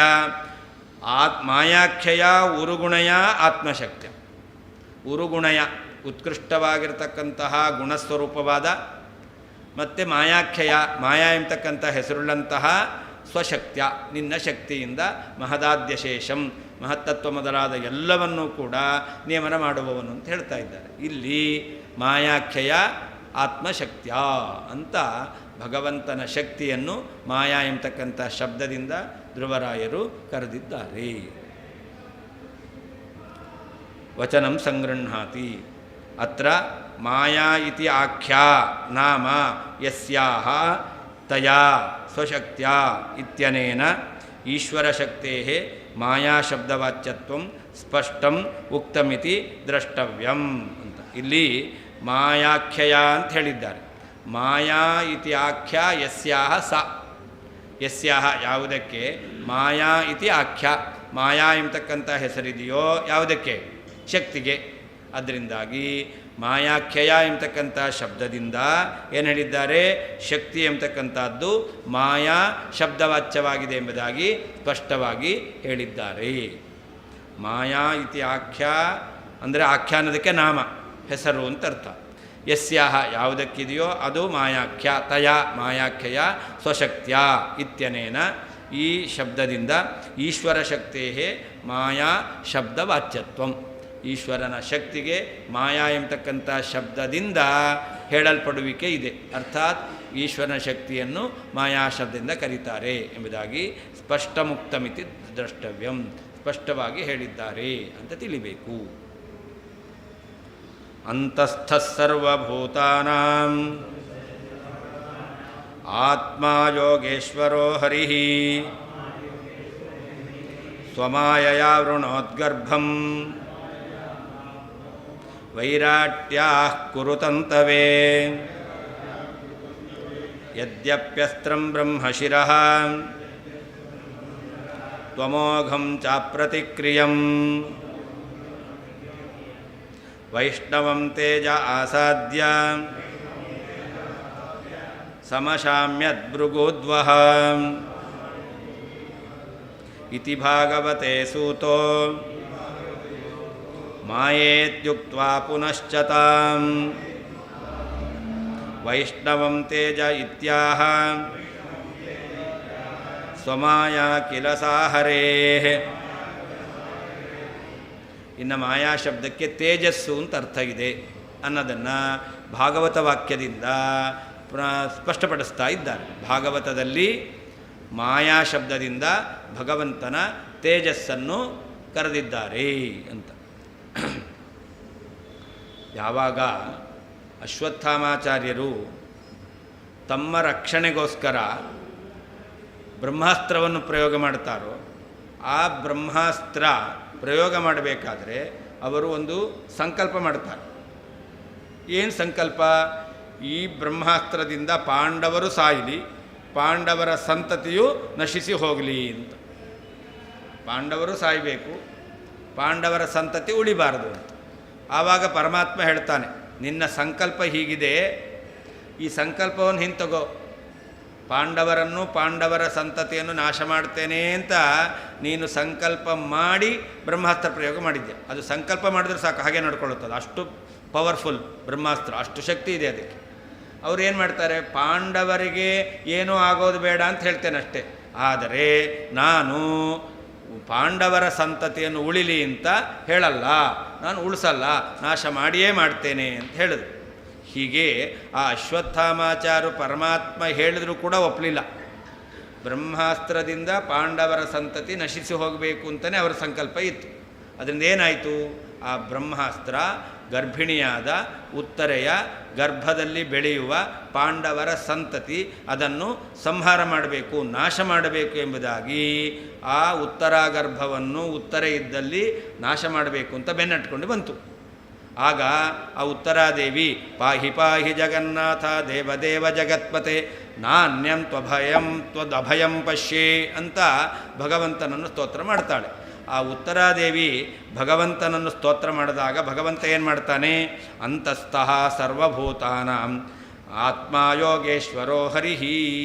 ಆ ಪರಮಾತ್ಮ ಎಲ್ಲೋ ಇದ್ದಾನೆ ಅಲ್ಲ, ಸರ್ವಭೂತಾನಾಂ ಅಂತಸ್ಥಃ, ಎಲ್ಲ ಜೀವರ ಅಂತಃಕರಣದ ಒಳಗಡೆ ಹೃದಯ ಗುಹೆಯಲ್ಲಿ ಸನ್ನಿಹಿತನಾಗಿರ್ತಕ್ಕಂತಹ ಪರಮಾತ್ಮ ಸ್ವಾಮಿಯಾದಂತಹ ಯೋಗೇಶ್ವರ, ಯೋಗ ನಿಯಾಮಕನಾದಂತಹ ಆ ಪರಮಾತ್ಮ ಇದ್ದಾನೆ. ಏನು ಮಾಡ್ದ? ಸ್ವಮಾಯಯ ವೈರಾಟ್ಯಾ ಗರ್ಭಂ ಆವೃಣೋತ್. ತನ್ನ ಮಾಯೆಯಿಂದ ಭಗವಂತ ಆ ಉತ್ತರಾದೇವಿಯ ಗರ್ಭವನ್ನು ಭಗವಂತ ಪ್ರವೇಶ ಮಾಡಿದ, ಅದನ್ನು ಆವರಿಸಿದ ಅಂತ. ಯಾಕೆ? ಕುರುತಂತವೇ, ಪಾಂಡವರ ಸಂತತಿ ಉಳಿಬೇಕು. ಆ ಪಾಂಡವರ ಸಂತತಿಯ ರಕ್ಷಣೆಗೋಸ್ಕರ ಭಗವಂತ ಆ ಉತ್ತರಾದೇವಿಯ ಗರ್ಭವನ್ನು ತನ್ನ ಮಾಯೆಯಿಂದ ಆವರಿಸಿದ. ನೋಡಿ, ಇಲ್ಲಿ ಮಾಯಾ ಅಂತ ಶಬ್ದವನ್ನು ಹೇಳಿದ್ರು. ಮುಂದೆ ಅದನ್ನೇ ಹೇಳಬೇಕಾದ್ರೆ ಯದ್ಯಪ್ಯಸ್ತ್ರಂ ಬ್ರಹ್ಮಶಿರಃ ಅಂತ. ಈ ಯಾವ ಬ್ರಹ್ಮಾಸ್ತ್ರ ಎಂಬತಕ್ಕಂಥದ್ದು ಇದೆಯಲ್ಲ, ಇದು ವ್ಯರ್ಥವಾಗ್ತಕ್ಕಂಥದ್ದಲ್ಲ. ಇದು ತಾನೇನು ಸಂಕಲ್ಪ ಮಾಡಿ ಬಿಡ್ತಾರೋ ಆ ಸಂಕಲ್ಪವನ್ನು ಪೂರ್ಣ ಮಾಡ್ತಕ್ಕಂಥದ್ದು, ವ್ಯರ್ಥ ಆಗ್ತಕ್ಕಂಥದ್ದಲ್ಲ. ಮತ್ತು ಅಪ್ರತಿಕ್ರಿಯಂ, ಅದಕ್ಕೆ ಪ್ರತಿಕ್ರಿಯೆ ಇಲ್ಲ, ಅದಕ್ಕೆ ಎದುರಿಸಲಿಕ್ಕೆ ಇನ್ನೊಂದು ಅಸ್ತ್ರ ಎಂಬತಕ್ಕಂಥದ್ದಿಲ್ಲ. ಈಗ ವಾರುಣಾಸ್ತ್ರವನ್ನು ಬಿಟ್ಟಿದ್ದಾರೆ ಅಂತಂದರೆ ಅದನ್ನು ವಾರುಣಾಸ್ತ್ರದಿಂದ ಆಗ್ನೇಯಾಸ್ತ್ರವನ್ನು ಶಮನ ಮಾಡಬಹುದು. ಆಗ್ನೇಯಾಸ್ತ್ರ ಬಿಟ್ಟಿದ್ದಾರೆ, ಆದರೆ ವಾರುಣಾಸ್ತ್ರವನ್ನು ಬಿಟ್ಟರೆ ಆವಾಗ ಅದನ್ನು ಶಮನ ಮಾಡ್ಬೋದು. ಹಾಗೆಯೇ ಅದಕ್ಕೆ ಪ್ರತಿಕ್ರಿಯೆ ಇದೆ. ಆದರೆ ನಾರಾಯಣಾಸ್ತ್ರ ಇದೆಯಲ್ಲ, ಬ್ರಹ್ಮಾಸ್ತ್ರ ಇದೆಯಲ್ಲ, ಅದಕ್ಕೆ ಇನ್ನೊಂದು ಪ್ರತಿಯಾಗಿರ್ತಕ್ಕಂತಹ ಎದುರಿಸುವಂತಹ ಅಸ್ತ್ರ ಎಂಬತಕ್ಕಂಥದ್ದಿಲ್ಲ, ಅಷ್ಟು ಶ್ರೇಷ್ಠವಾಗಿರ್ತಕ್ಕಂಥದ್ದು. ಅದರಿಂದ ಯದ್ಯಪ್ಯಸ್ತ್ರಂ ಬ್ರಹ್ಮಶಿರಃ ಅಮೋಘಂ ಚ ಅಪ್ರತಿಕ್ರಿಯಂ. ಅಮೋಘ ವ್ಯರ್ಥ ಅಲ್ಲ, ಅಪ್ರತಿಕ್ರಿಯ ಎದುರಿಸಲಿಕ್ಕೂ ಕೂಡ ಸಾಧ್ಯ ಇಲ್ಲ. ಅಂತಹ ಆ ಒಂದು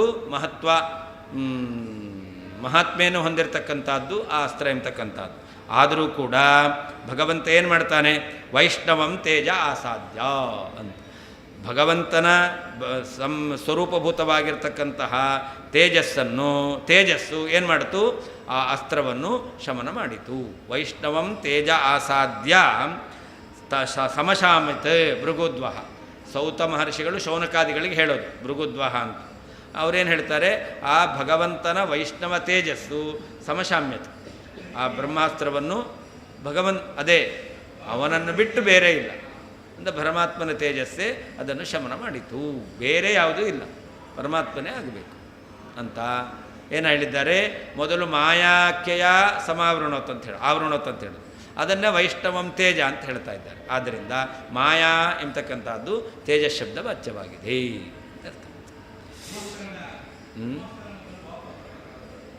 ಬ್ರಹ್ಮಾಸ್ತ್ರ ಅದು ಅರ್ಜುನ ಹಿಂತಗೊಳ್ತಾನೆ, ಅದನ್ನು ಅವನು ಉಪಶಮನ ಮಾಡ್ತಾನೆ. ಆದರೂ ಅದರ ಪ್ರಭಾವ ಇನ್ನೂ ಇರುತ್ತೆ. ಅದೇನೇ ಉತ್ತರಾಗರ್ಭದ ಮೇಲೆ ನಾಶ ಮಾಡಲಿಕ್ಕೆ ಬಂತು. ಆವಾಗ ಪರಮಾತ್ಮ ತಾನೇ ಒಳಗಡೆ ಪ್ರವೇಶ ಮಾಡಿ ತನ್ನ ಸ್ವರೂಪಭೂತವಾದ ತೇಜಸ್ಸಿನಿಂದ ರಕ್ಷಣೆ ಮಾಡಿದ.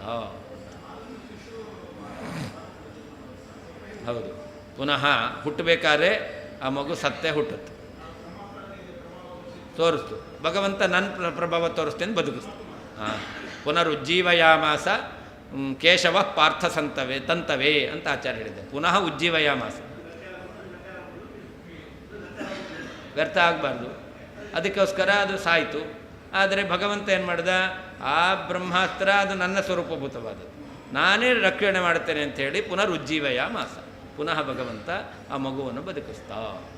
ಹೀಗಿರೋದು. ಹಾಗಾದ್ರೆ ಅಲ್ಲಿ ವೈಷ್ಣವಂ ತೇಜ ಅನ್ನೋದನ್ನು, ತೇಜ ಶಬ್ದವನ್ನು ಯಾವುದನ್ನು ಹೇಳಿದ್ದಾರೋ ಅದನ್ನೇ ಮಾಯಾ ಎಂಬುದಾಗಿಯೂ ಕೂಡ ಹೇಳಿದ್ದಾರೆ. ಸ್ವಮಾಯಯ ಆವೃಣೋದ್ಗರ್ಭಂ, ಮಾಯಾ ಶಬ್ದ ಹೇಳಿದ್ದಾರೆ.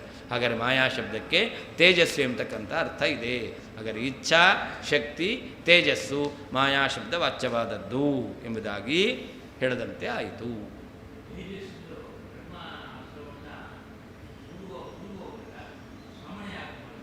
ಏನು?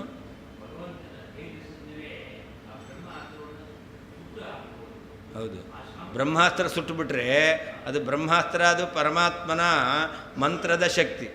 ಅಂದರೆ ಆ ಶಕ್ತಿಯನ್ನೇ ನಾಶ ಮಾಡದಂತೆ ಆಯಿತು. ಅದರಿಂದ ಮಂತ್ರಶಕ್ತಿ ಇಲ್ಲ ಅಂತ ಆಗಬಾರ್ದು, ಅದಕ್ಕೆ ಶಕ್ತಿ ಇದೆ ಅಂತ, ಅದಕ್ಕೆ ಅಮೋಘಂ ಅಂತ ಹೇಳಿದ್ದು, ವ್ಯರ್ಥ ಆಗಬಾರ್ದು.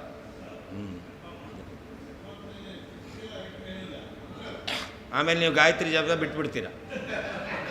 ಯಾಕೆ ಗೊತ್ತಾ? ಬ್ರಹ್ಮಾಸ್ತ್ರಕ್ಕೆ ಗಾಯತ್ರಿ ಮಂತ್ರವೇ. ಆದ್ದರಿಂದ ಗಾಯತ್ರಿ ಮಂತ್ರಕ್ಕೆ ಏನು ಪ್ರಭಾವ ಇಲ್ಲ ಅಂಥೇಳಿ ಬಿಟ್ಬಿಡ್ಬೇಕಾಗುತ್ತೆ. ಅಂದರೆ ಗಾಯತ್ರಿ ಮಂತ್ರಕ್ಕೆ ಅಷ್ಟು ಪ್ರಭಾವ ಇದೆ. ಹಾಂ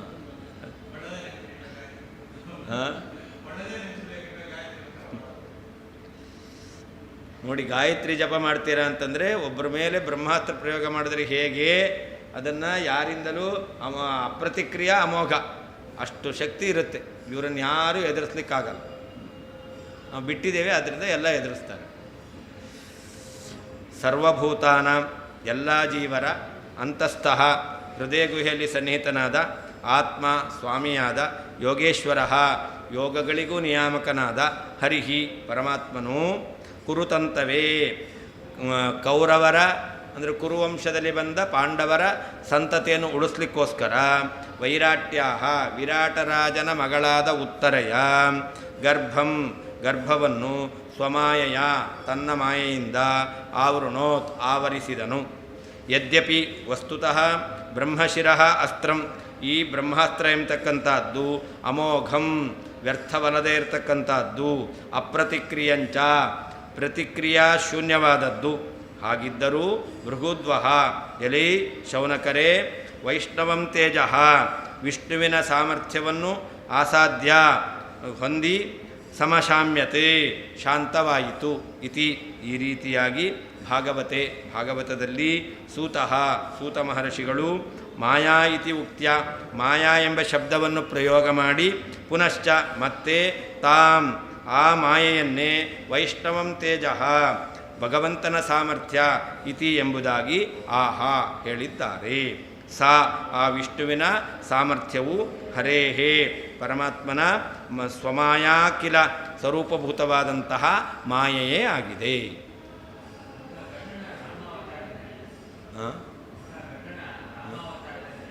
ನಡೀಲಿಲ್ಲ ಅಂತ ಒಂದೊಂದು ಅವತಾರದಲ್ಲಿ ಒಂದೊಂದು ಮಾಡ್ತಾನೆ. ಇಲ್ಲ ಅಂದರೆ ನೀವು ಬೋರು, ರಾಮ ಕೇಳಲ್ಲ, ನಾವು ಕೃಷ್ಣನ ಕಥೆ ಕೇಳಾಗಿದೆ ಅಂತೀರ. ಅದಕ್ಕೋಸ್ಕರ ಬೇರೆ ಬೇರೆ. ಸರ್ವಭೂತಾನ, ಎಲ್ಲ ಜೀವರ ಅಂತಸ್ಥಃ ಹೃದಯ ಗುಹಾಂತರ್ಯಾಮಿಯಾದ ಆತ್ಮ ಸ್ವಾಮಿಯಾದ ಯೋಗೇಶ್ವರ, ಯೋಗಕ್ಕೂ ನಿಯಾಮಕನಾದ ಹರಿಹಿ ಪರಮಾತ್ಮನು ಕುರುತಂತವೇ, ಕುರುವಂಶದಲ್ಲಿ ಬಂದ ಪಾಂಡವರ ಸಂತಾನವನ್ನು ಉಳಿಸ್ಲಿಕ್ಕೋಸ್ಕರ ವೈರಾಟ್ಯಾಹ, ವಿರಾಟರಾಜನ ಮಗಳಾದಂತಹ ಉತ್ತರೆಯ ಗರ್ಭಂ, ಗರ್ಭವನ್ನು ಸ್ವಮಾಯೆಯ, ತನ್ನ ಮಾಯೆಯಿಂದ ಆವೃಣೋತ್, ಆವರಿಸಿದನು. ಯದ್ಯಪಿ ವಸ್ತುತಃ ಬ್ರಹ್ಮಶಿರಃ, ಬ್ರಹ್ಮಶಿರಃ ಅಸ್ತ್ರಂ, ಬ್ರಹ್ಮ ಅಂದರೆ ಗಾಯತ್ರಿ, ಗಾಯತ್ರಿ ಮಂತ್ರವೇ ಶ್ರೇಷ್ಠವಾದದ್ದೇ ಮಂತ್ರವಾಗಿ ಇರುವಂತಹ ಅಸ್ತ್ರರೂಪವಾದ ಬ್ರಹ್ಮಾಸ್ತ್ರವು ಅಮೋಘಂ, ವ್ಯರ್ಥವಲ್ಲದೇ ಇರತಕ್ಕಂಥದ್ದು, ಅಪ್ರತಿಕ್ರಿಯಂಚ, ಪ್ರತಿಕ್ರಿಯಾರಹಿತವಾದದ್ದು ಆಗಿದೆ.